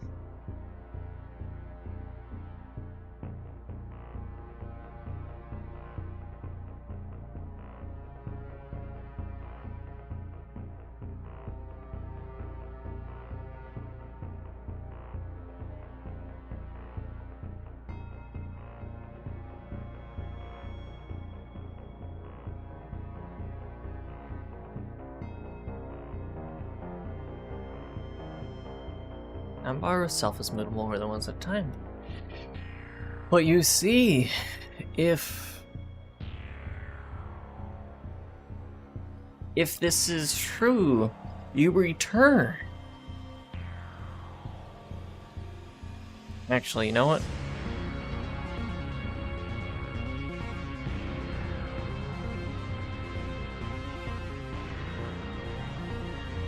Let's go back to the loop.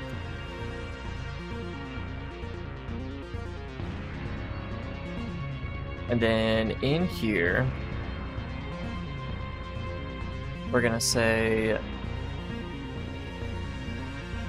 this, and then only put this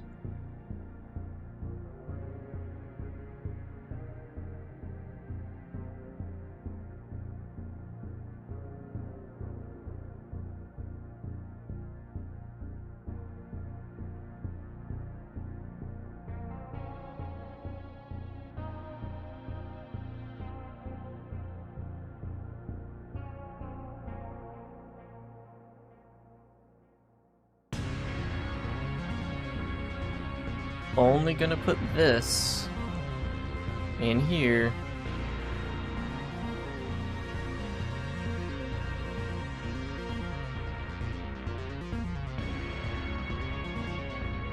And hopefully the bar checker can tell that, hey,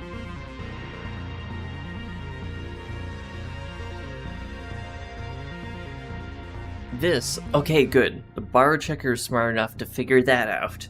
When a mutable reference is created in the return statement, it doesn't exist in the next loop iteration because there is no next loop iteration. It's returned.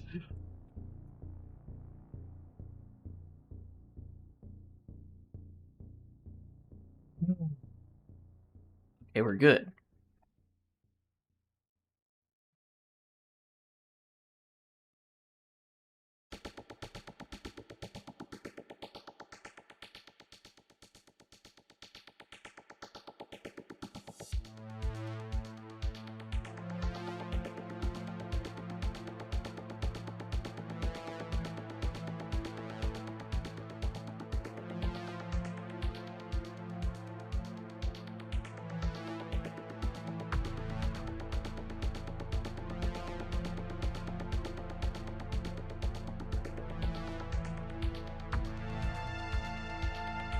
Affected non-null.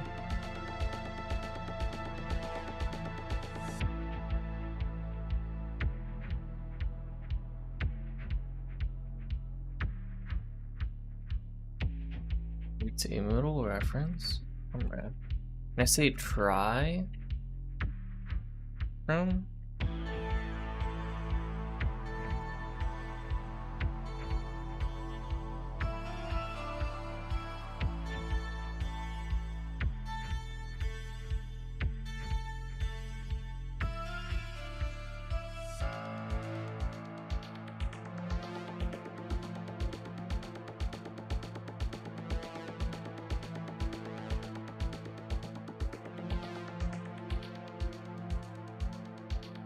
So there's as pointer to get the pointer of a non-null.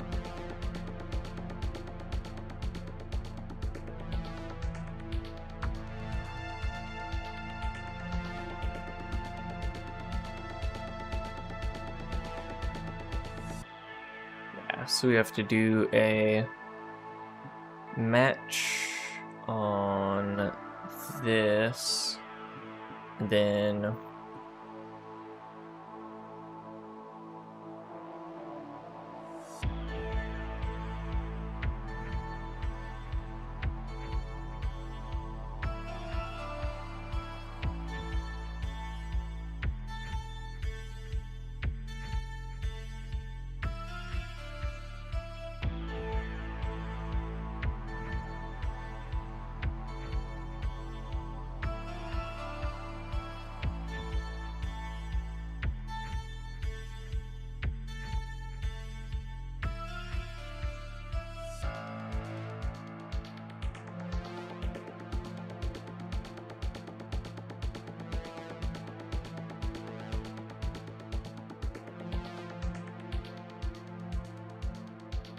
oh, it's just new. That makes sense. And then it returns an option self. Perfect. And then here we're gonna say, oh wait. I don't have to do the match statement anymore. I can literally just do, boom, that. And this should never be null. I should be able to do new unchecked from this just fine. But I'm already gonna have to construct an option. I can just keep it the way it is.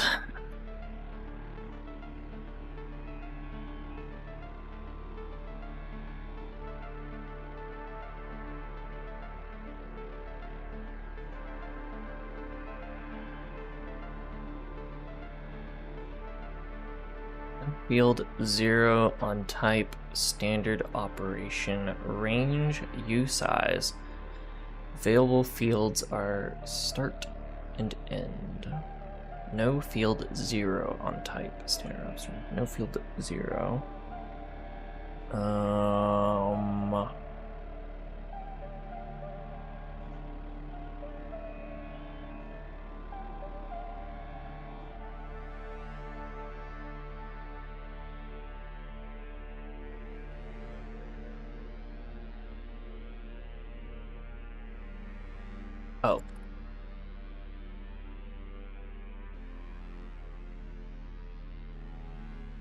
Not mutate, immutable, variable page.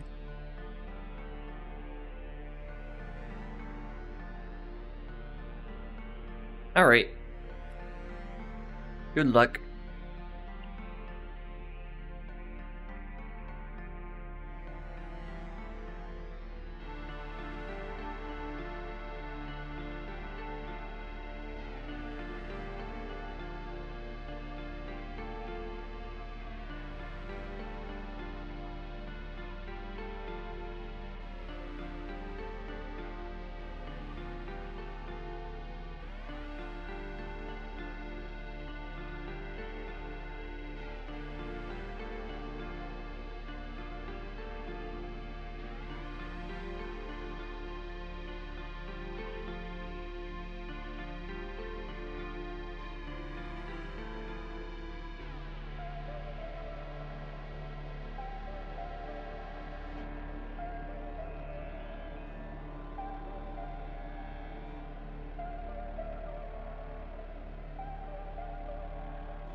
So it's set to escape because on the keyboard the Vim was invented on, escape was where the caps lock key is.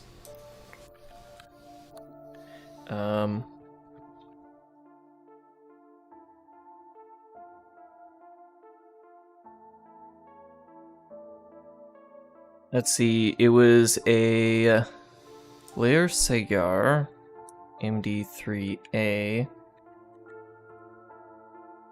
whatever that's called, images. Yeah, so Vim was invented on one of these. Can I get a larger version of this image? No.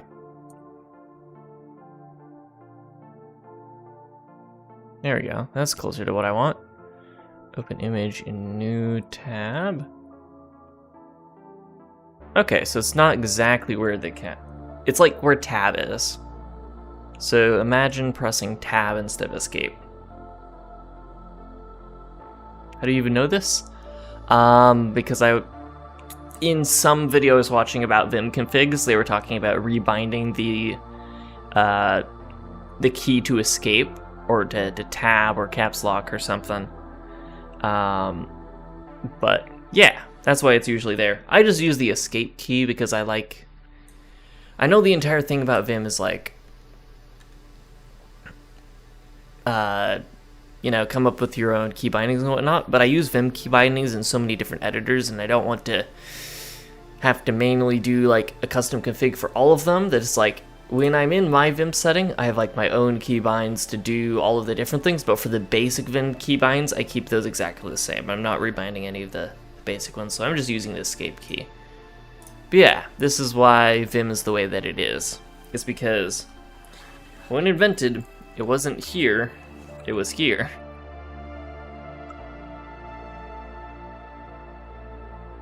I wish caps lock didn't caps lock, so you could rebind it to other stuff. It's such a good key placement that you just don't use caps lock ever unless you're writing SQL. And even then, SQL doesn't need to be caps lock. You can rage bait everybody by writing SQL in lowercase. You don't even need it. You could change your keyboard binds.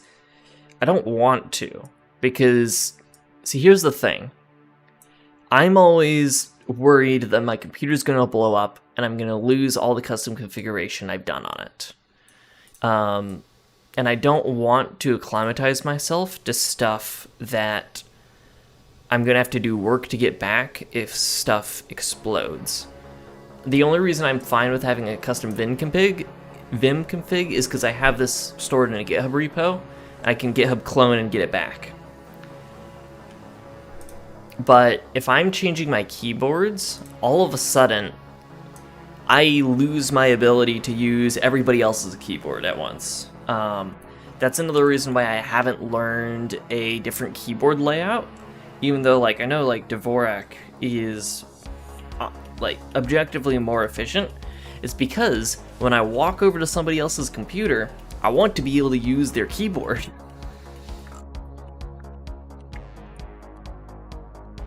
And it already takes me a few days to set up a new dev environment. I don't need it taking longer because I can't use the keyboard.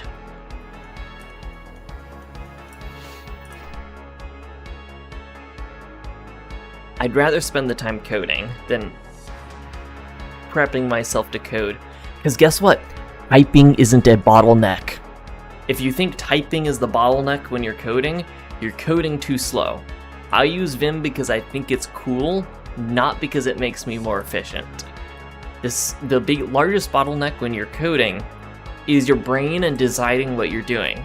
The biggest thing that AI, like the whole AI stuff has shown us is like, AI is good at typing code. It's not good at designing stuff. Like, you still need to design everything even when you're vibe coding, and like whole AI and force it to do everything. According to Star Trek, we'll just talk to the computer and tell it what to type anyway. Basically, that's what you have to do when you vibe code. You could already do that today. Like, if I set up a text-to-speech thing that, like, tied up to an agenta coder, I'd be fully capable of coding just with my voice. I'd have to come up with, like, specific terminology to direct it to do exactly what I want. But yeah, could still use their keyboards. I could, but have you considered that I have my entire life of typing on QWERTY keyboards, and I don't have an insane keys per second, even though I've literally attempted to train that. While I can learn muscle memory stuff, I am not the best at learning muscle memory stuff. I'm good at intellectual tasks. That's where I exceed, and that's where the problems are.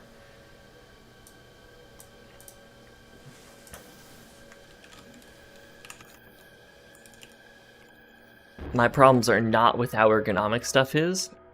It is ergonomic enough.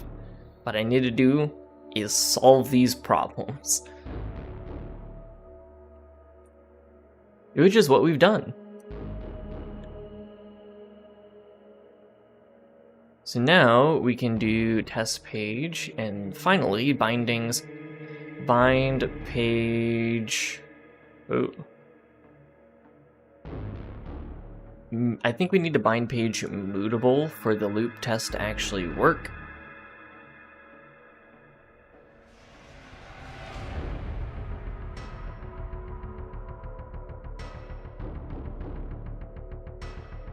See, the thing is, I don't have to contort my wrists, because either I move my entire arm, I move my entire arm, or I have really long fingers. Like, yeah, I can type whatever I need to.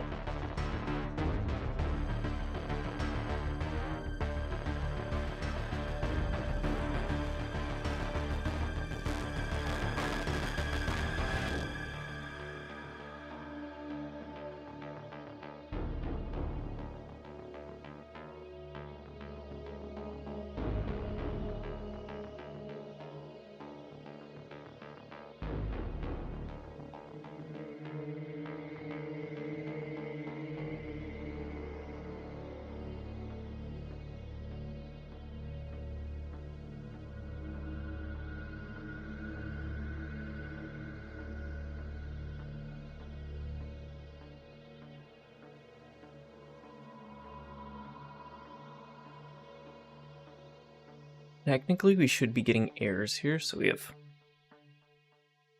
errors somewhere else. Here, yeah, offset.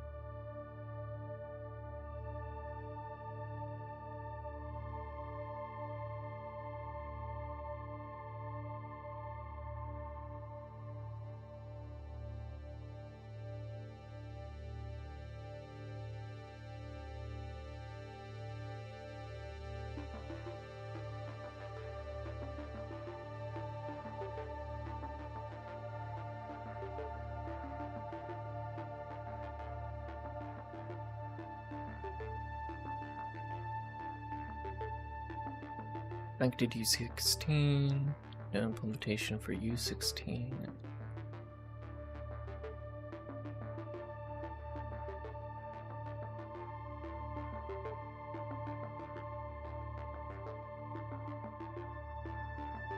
There we go.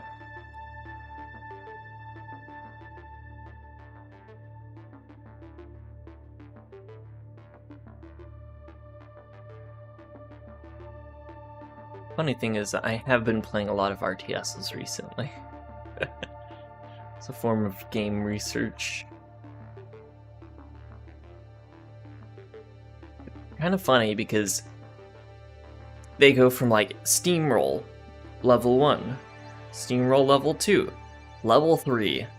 You're going to be playing this for 5 hours, literally impossible. Did get it, but it was really hard. Halo Wars. Why is the third mission an escort mission in an RTS?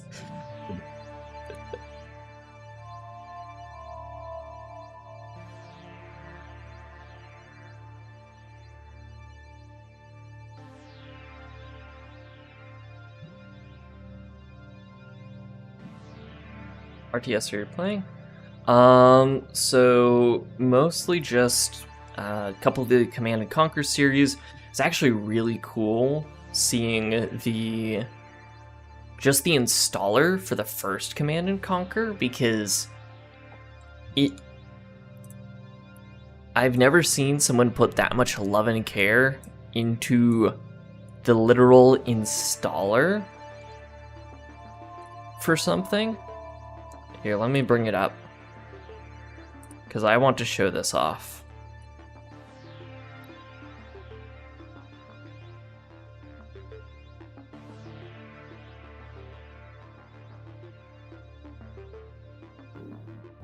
So this is the installer for the first Command & Conquer game on DOS.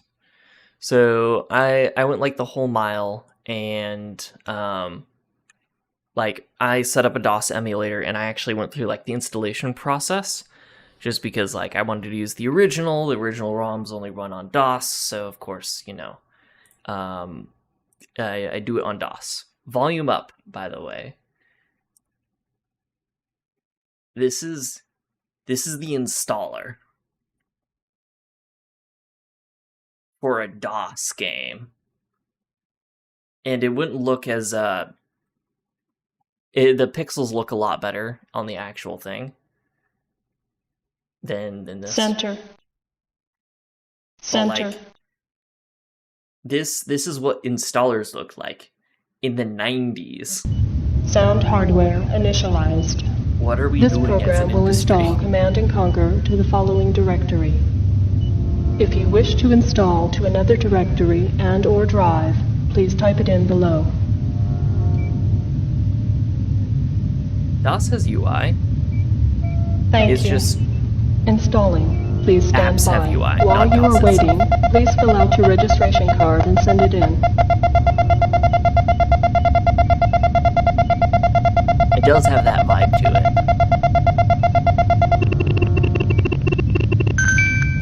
For last-minute changes and notes, Please examine the README file. Pulls off all this, and then it's like, please examine the README file.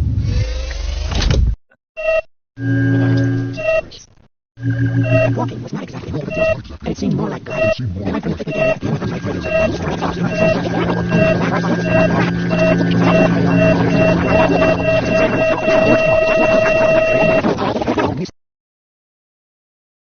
Installation complete. Yeah, so my gold standard of installers is now a DOS game from 1995. Yeah.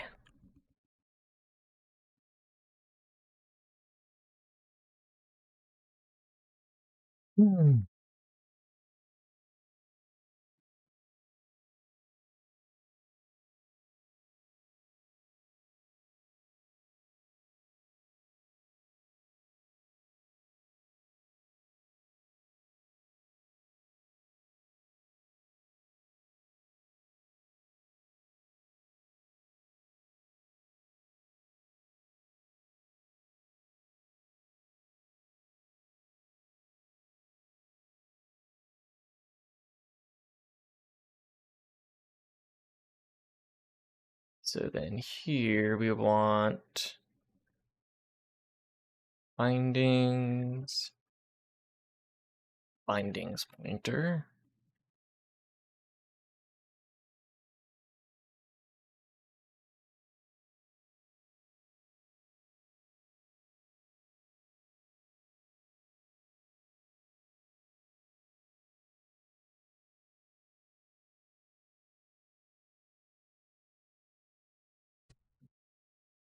Just because it fits the theme more? Yeah, it definitely fits the theme, but like, I mean, you could come up with excuses to make a really cool installer like that. Like, bro, I don't want to look at Steam for 30 minutes. I want to look at that for 30 minutes.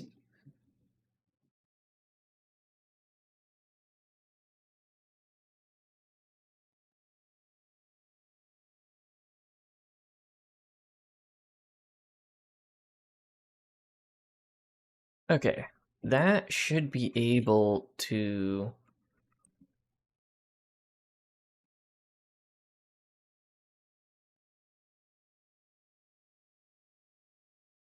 I should be able to run. We should get... We'll test it two ways.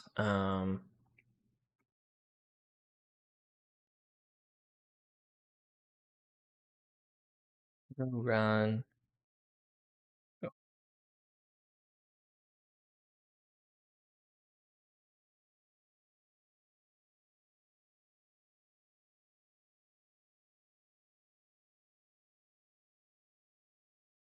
Example scripts loop the script.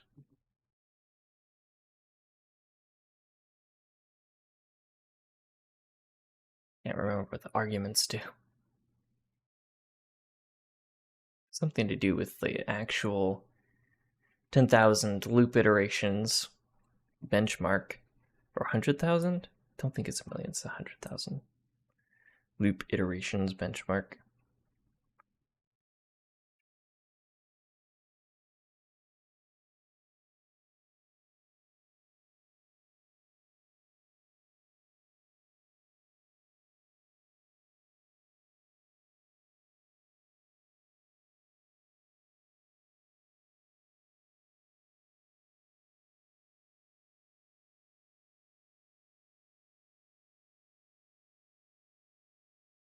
Grid main has overflowed its stack. Ooh, fun.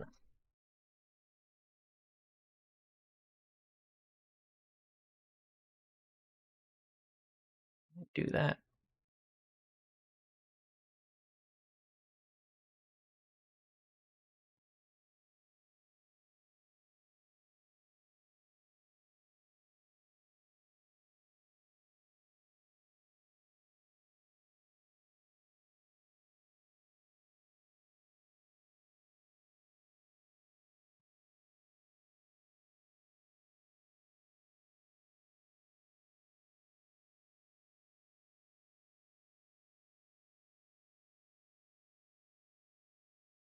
Status Stack Overflow. Well,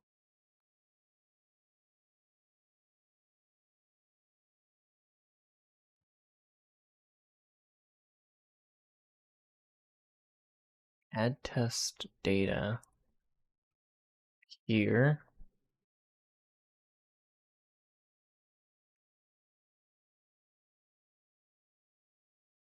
And then one of these.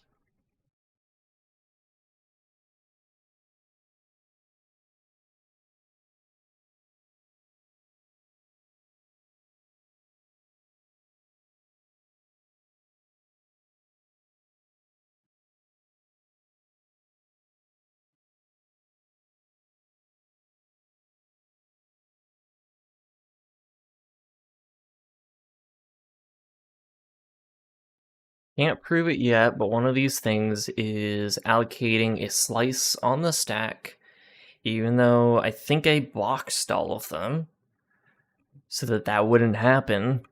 But yeah, it looks like. Yeah.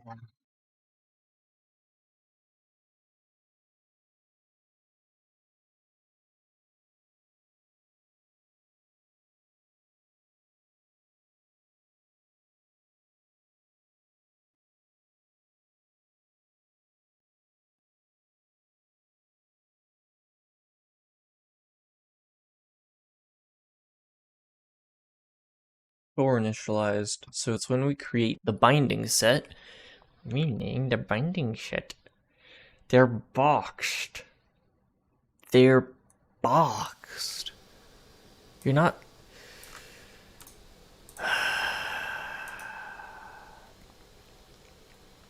So one of these is overflowing the stack when they get created.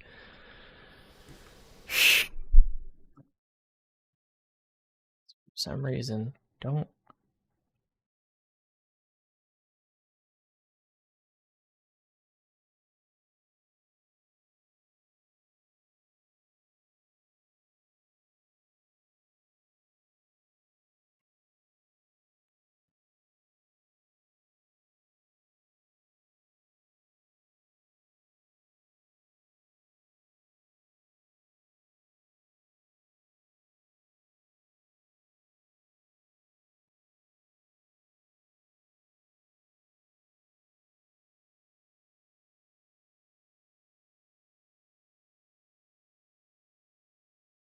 Rust allocate native array on the heap.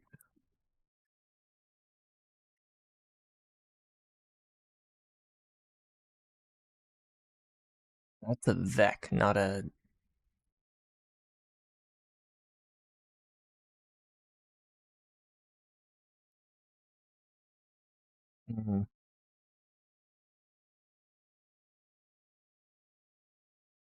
Yeah.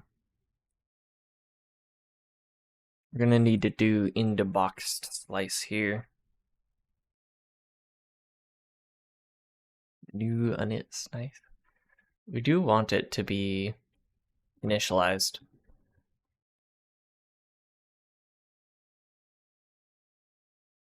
I guess you do have uninitialized slice.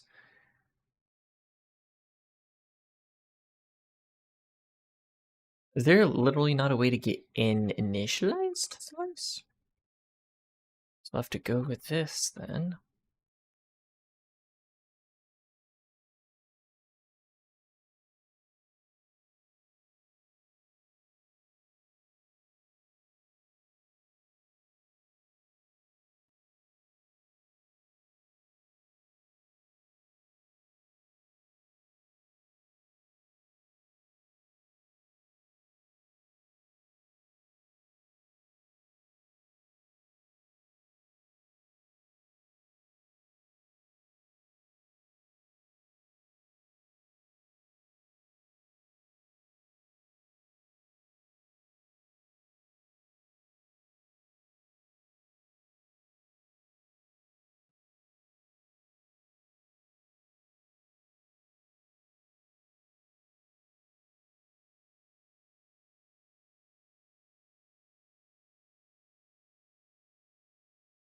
Maybe on it.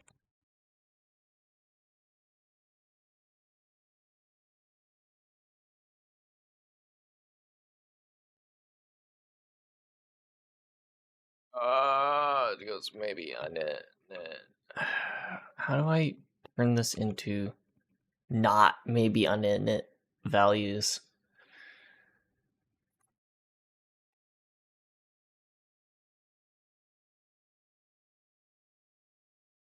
I use .write instead. That this isn't unsafe.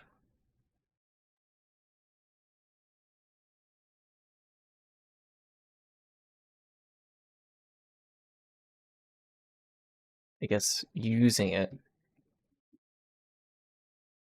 .write on what?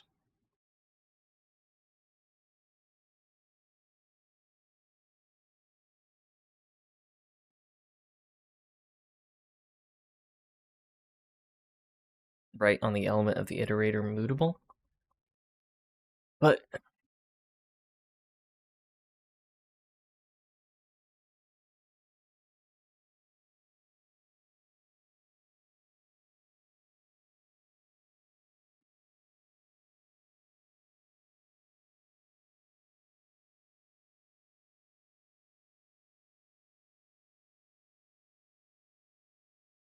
that works for initializing it. I still want to transmute it.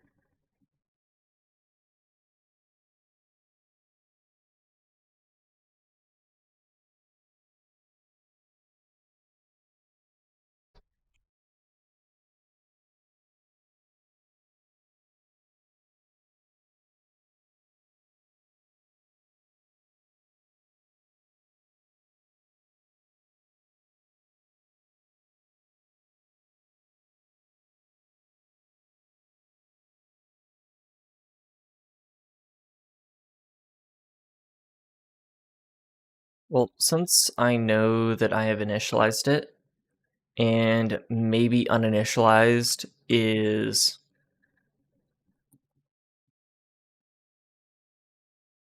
maybe uninitialized has nothing to do with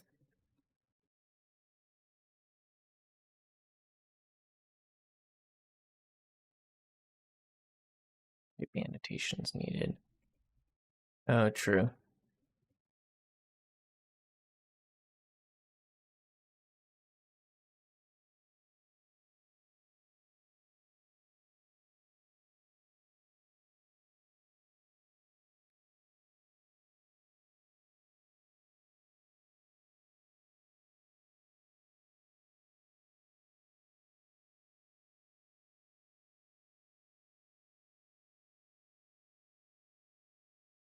I'm just going to actually no, it does need a type.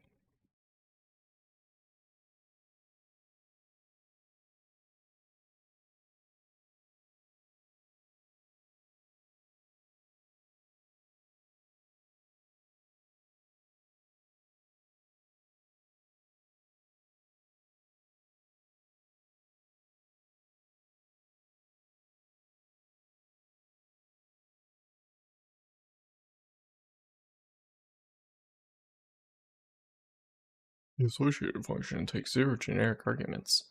It does take oh. The type takes generic arguments, right?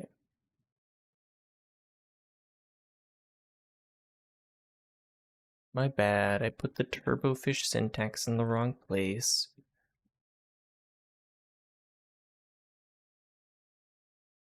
It still doesn't like it.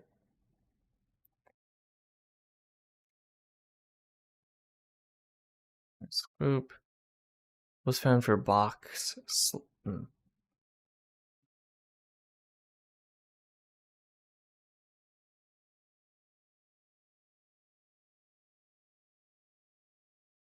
Yeah, it's like, dude, I put it in the box so you wouldn't allocate on the stack, but oh, you still need to allocate it on the stack to turn it into the thing.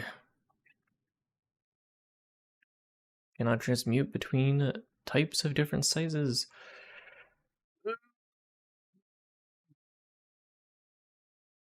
Oh, wait.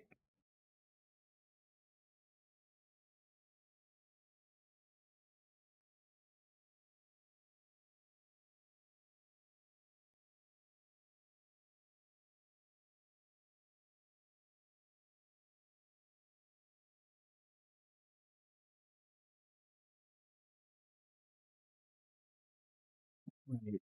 Slice.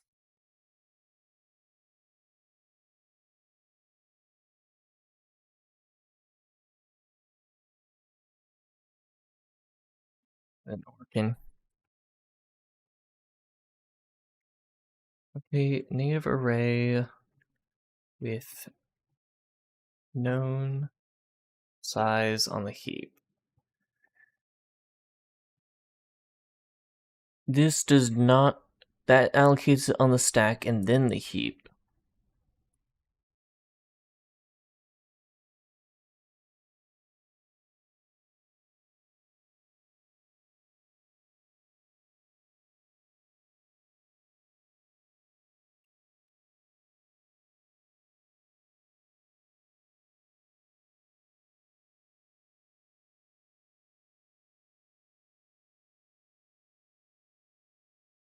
This still isn't a sized slice.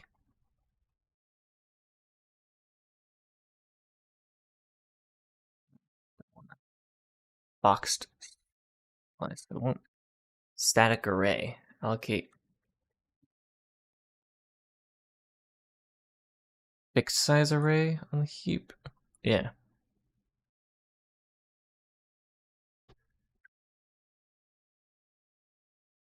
The recommended way, however, there's a catch. The array is created on the stack and then copied over onto the heap, which I am very well aware of. Contains a hidden M copy with a large array, and the heap allocation even fails with the stack overflow. The most straightforward is to create a vector and turn the vector into a box slice. It loses the type information. I'm aware of that.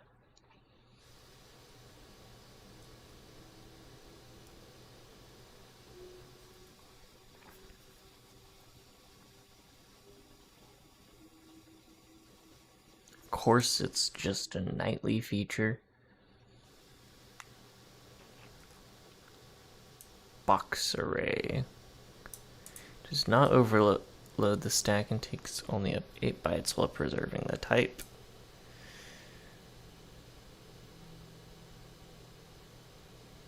Also uses unsafe but limits this to a single line of code. I don't care if it uses unsafe inside of it.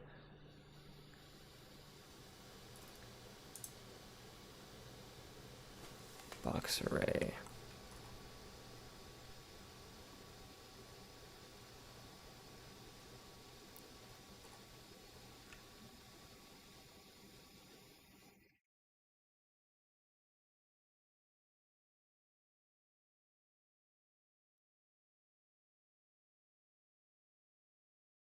Let's see if this is off of nightly.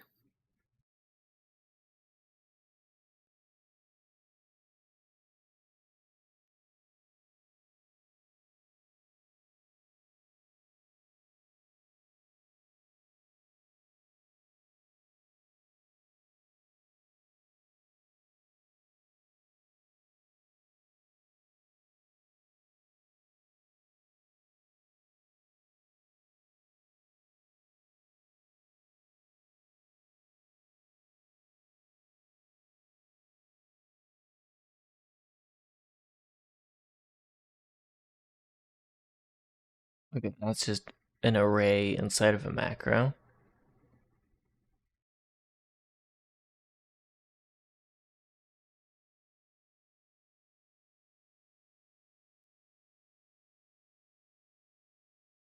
Man.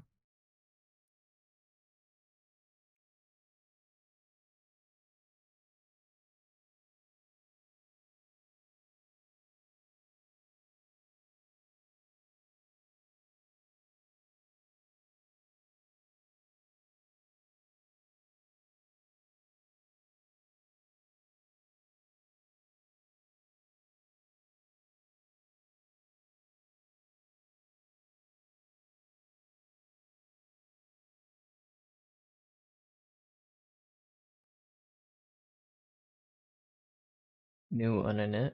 Oh, yeah. This is true.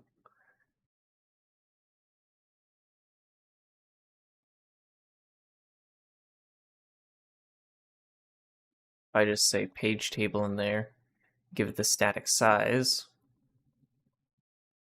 that would work.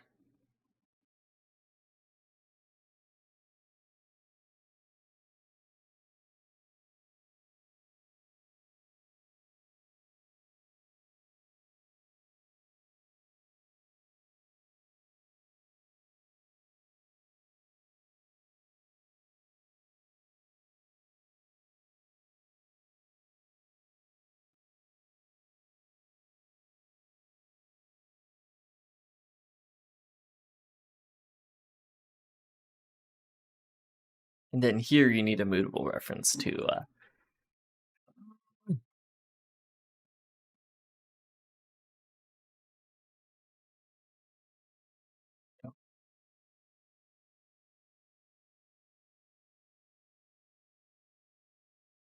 I do assume initialized mutable. Okay, this is what we do. Let bindings equals this new uninit. Let array equal that. For I in array.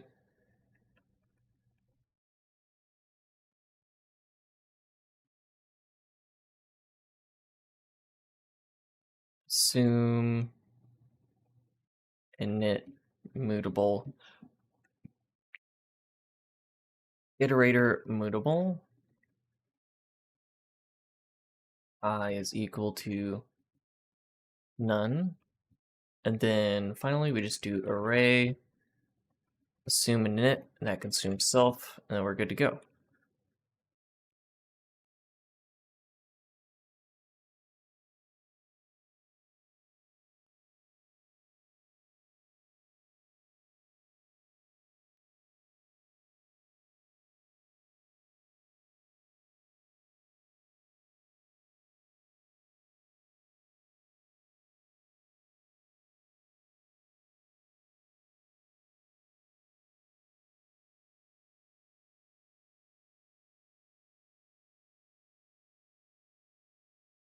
Thank you.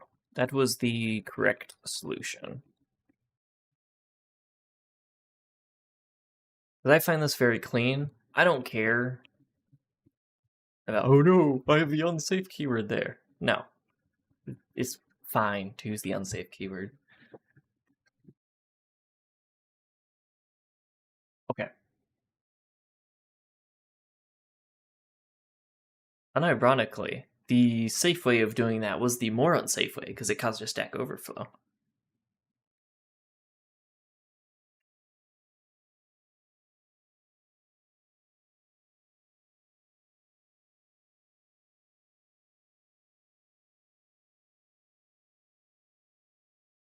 There we go. Took 500 milliseconds. Chit took function took 121 milliseconds. That's very good. Very good for that benchmark. I don't know if that result is correct or not. Actually. Crazy LLVM isn't smart enough to just write directly on the heap instead of cloning onto the heap. Yeah. Yeah, like having a... I guess of the trade-off of do you want to add 64 kilobytes to the binary to have a read-only version of that array that they then write into the heap? Or, wait a second, no. Yeah, why doesn't it just write into the heap? I guess there's some... Well, it's debug mode, actually. If I did non-debug mode, it might figure that out. But no, for Rust, you need to do -- release to turn on any optimizations. This is the completely unoptimized version.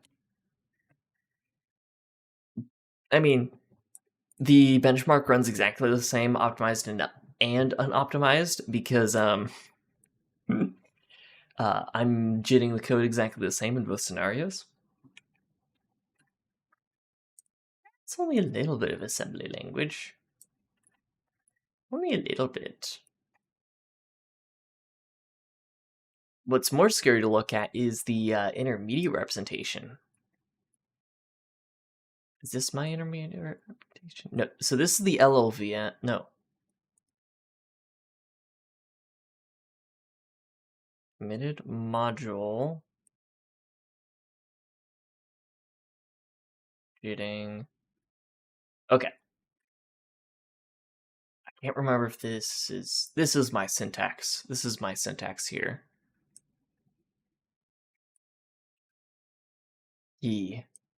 I really like this. Because this, when I see this, it tells me it's working. So first we generate this with phi args for every single value that goes between blocks. And then we remove all of them that are redundant and optimize stuff. So I literally have to do an optimization pass on my code, or else it doesn't JIT compile correctly.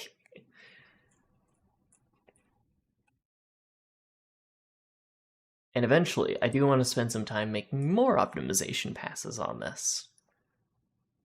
Like, mostly like constant folding, but then we can get into more spicy stuff like SIMD optimization. SIMD optimization is when we get Brane script that is faster than any other language.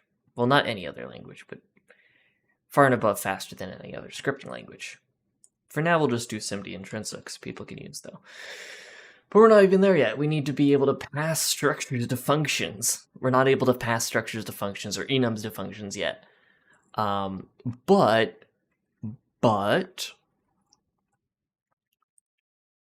we are almost able to allocate memory. Let's see.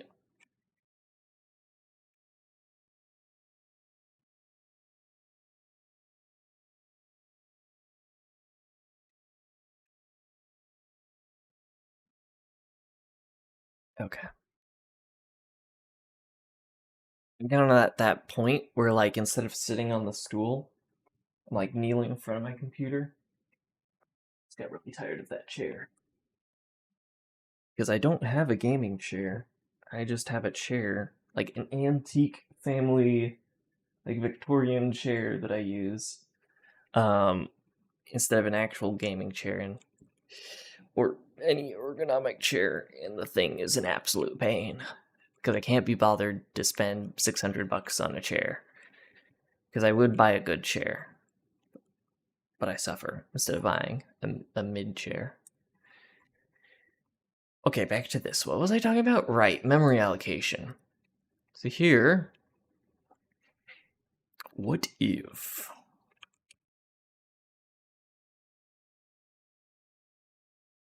what happens if we don't bind the page?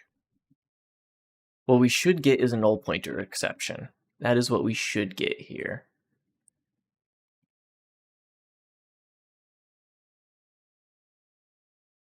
Status access violation. Correct.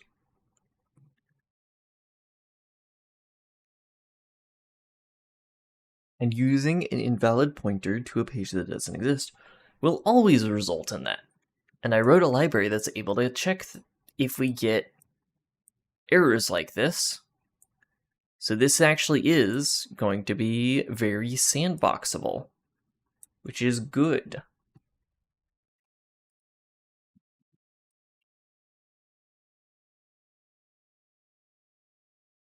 So now we need a way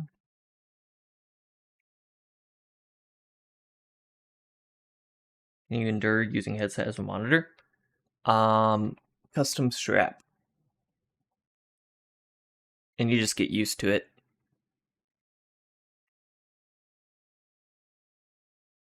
You just have to not notice the massive amounts of chromatic aberration on everything, and then you're fine. Honestly, the chair is worse than the headset. That's why I'm not on a chair right now.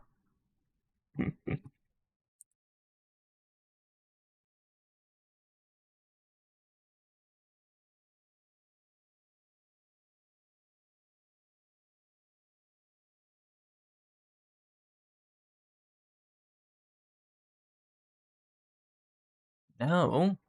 Yeah. I just need a runtime.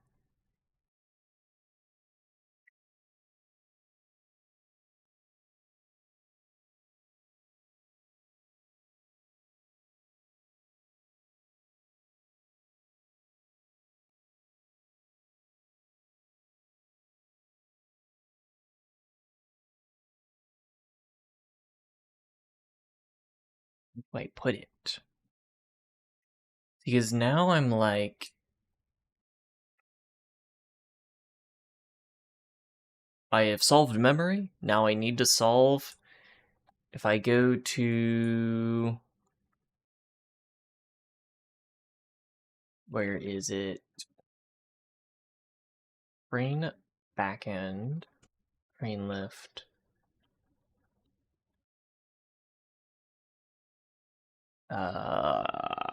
Which instruction is it? Alloc? Yeah. I just return a constant 0 whenever I attempt to allocate memory. There is a literal allocation operation I have. But yeah, I don't actually allocate anything.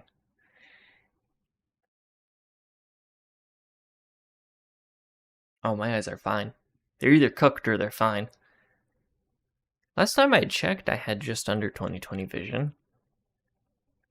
That might have been cooked by now.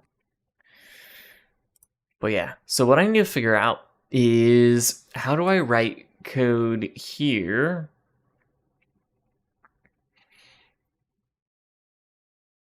that is able to, in a per thread context, either in a per thread context or with context passed in, call out to the host runtime and do work with this. And that's either with will either be with a function I pass in, or with, I don't want to do an indirect function call for this, even though it's allocations, it's slow. So it doesn't really matter if I do one indirect function call. So it probably should be an indirect function call. All right. Well, yeah. I'm not really going to get much further than this tonight because this line alone, implementing this correctly, is an entire stream. So that's where I'm going to leave off tonight. We got allocation working. And binding. So we actually don't, like, yeah. We have allocation working now. And now I need to make it so the script can allocate stuff for itself. All right. Well, I will see everybody next time. Thank you for checking in. And I might post something at like 3 a.m. They're like, yeah, it's working now.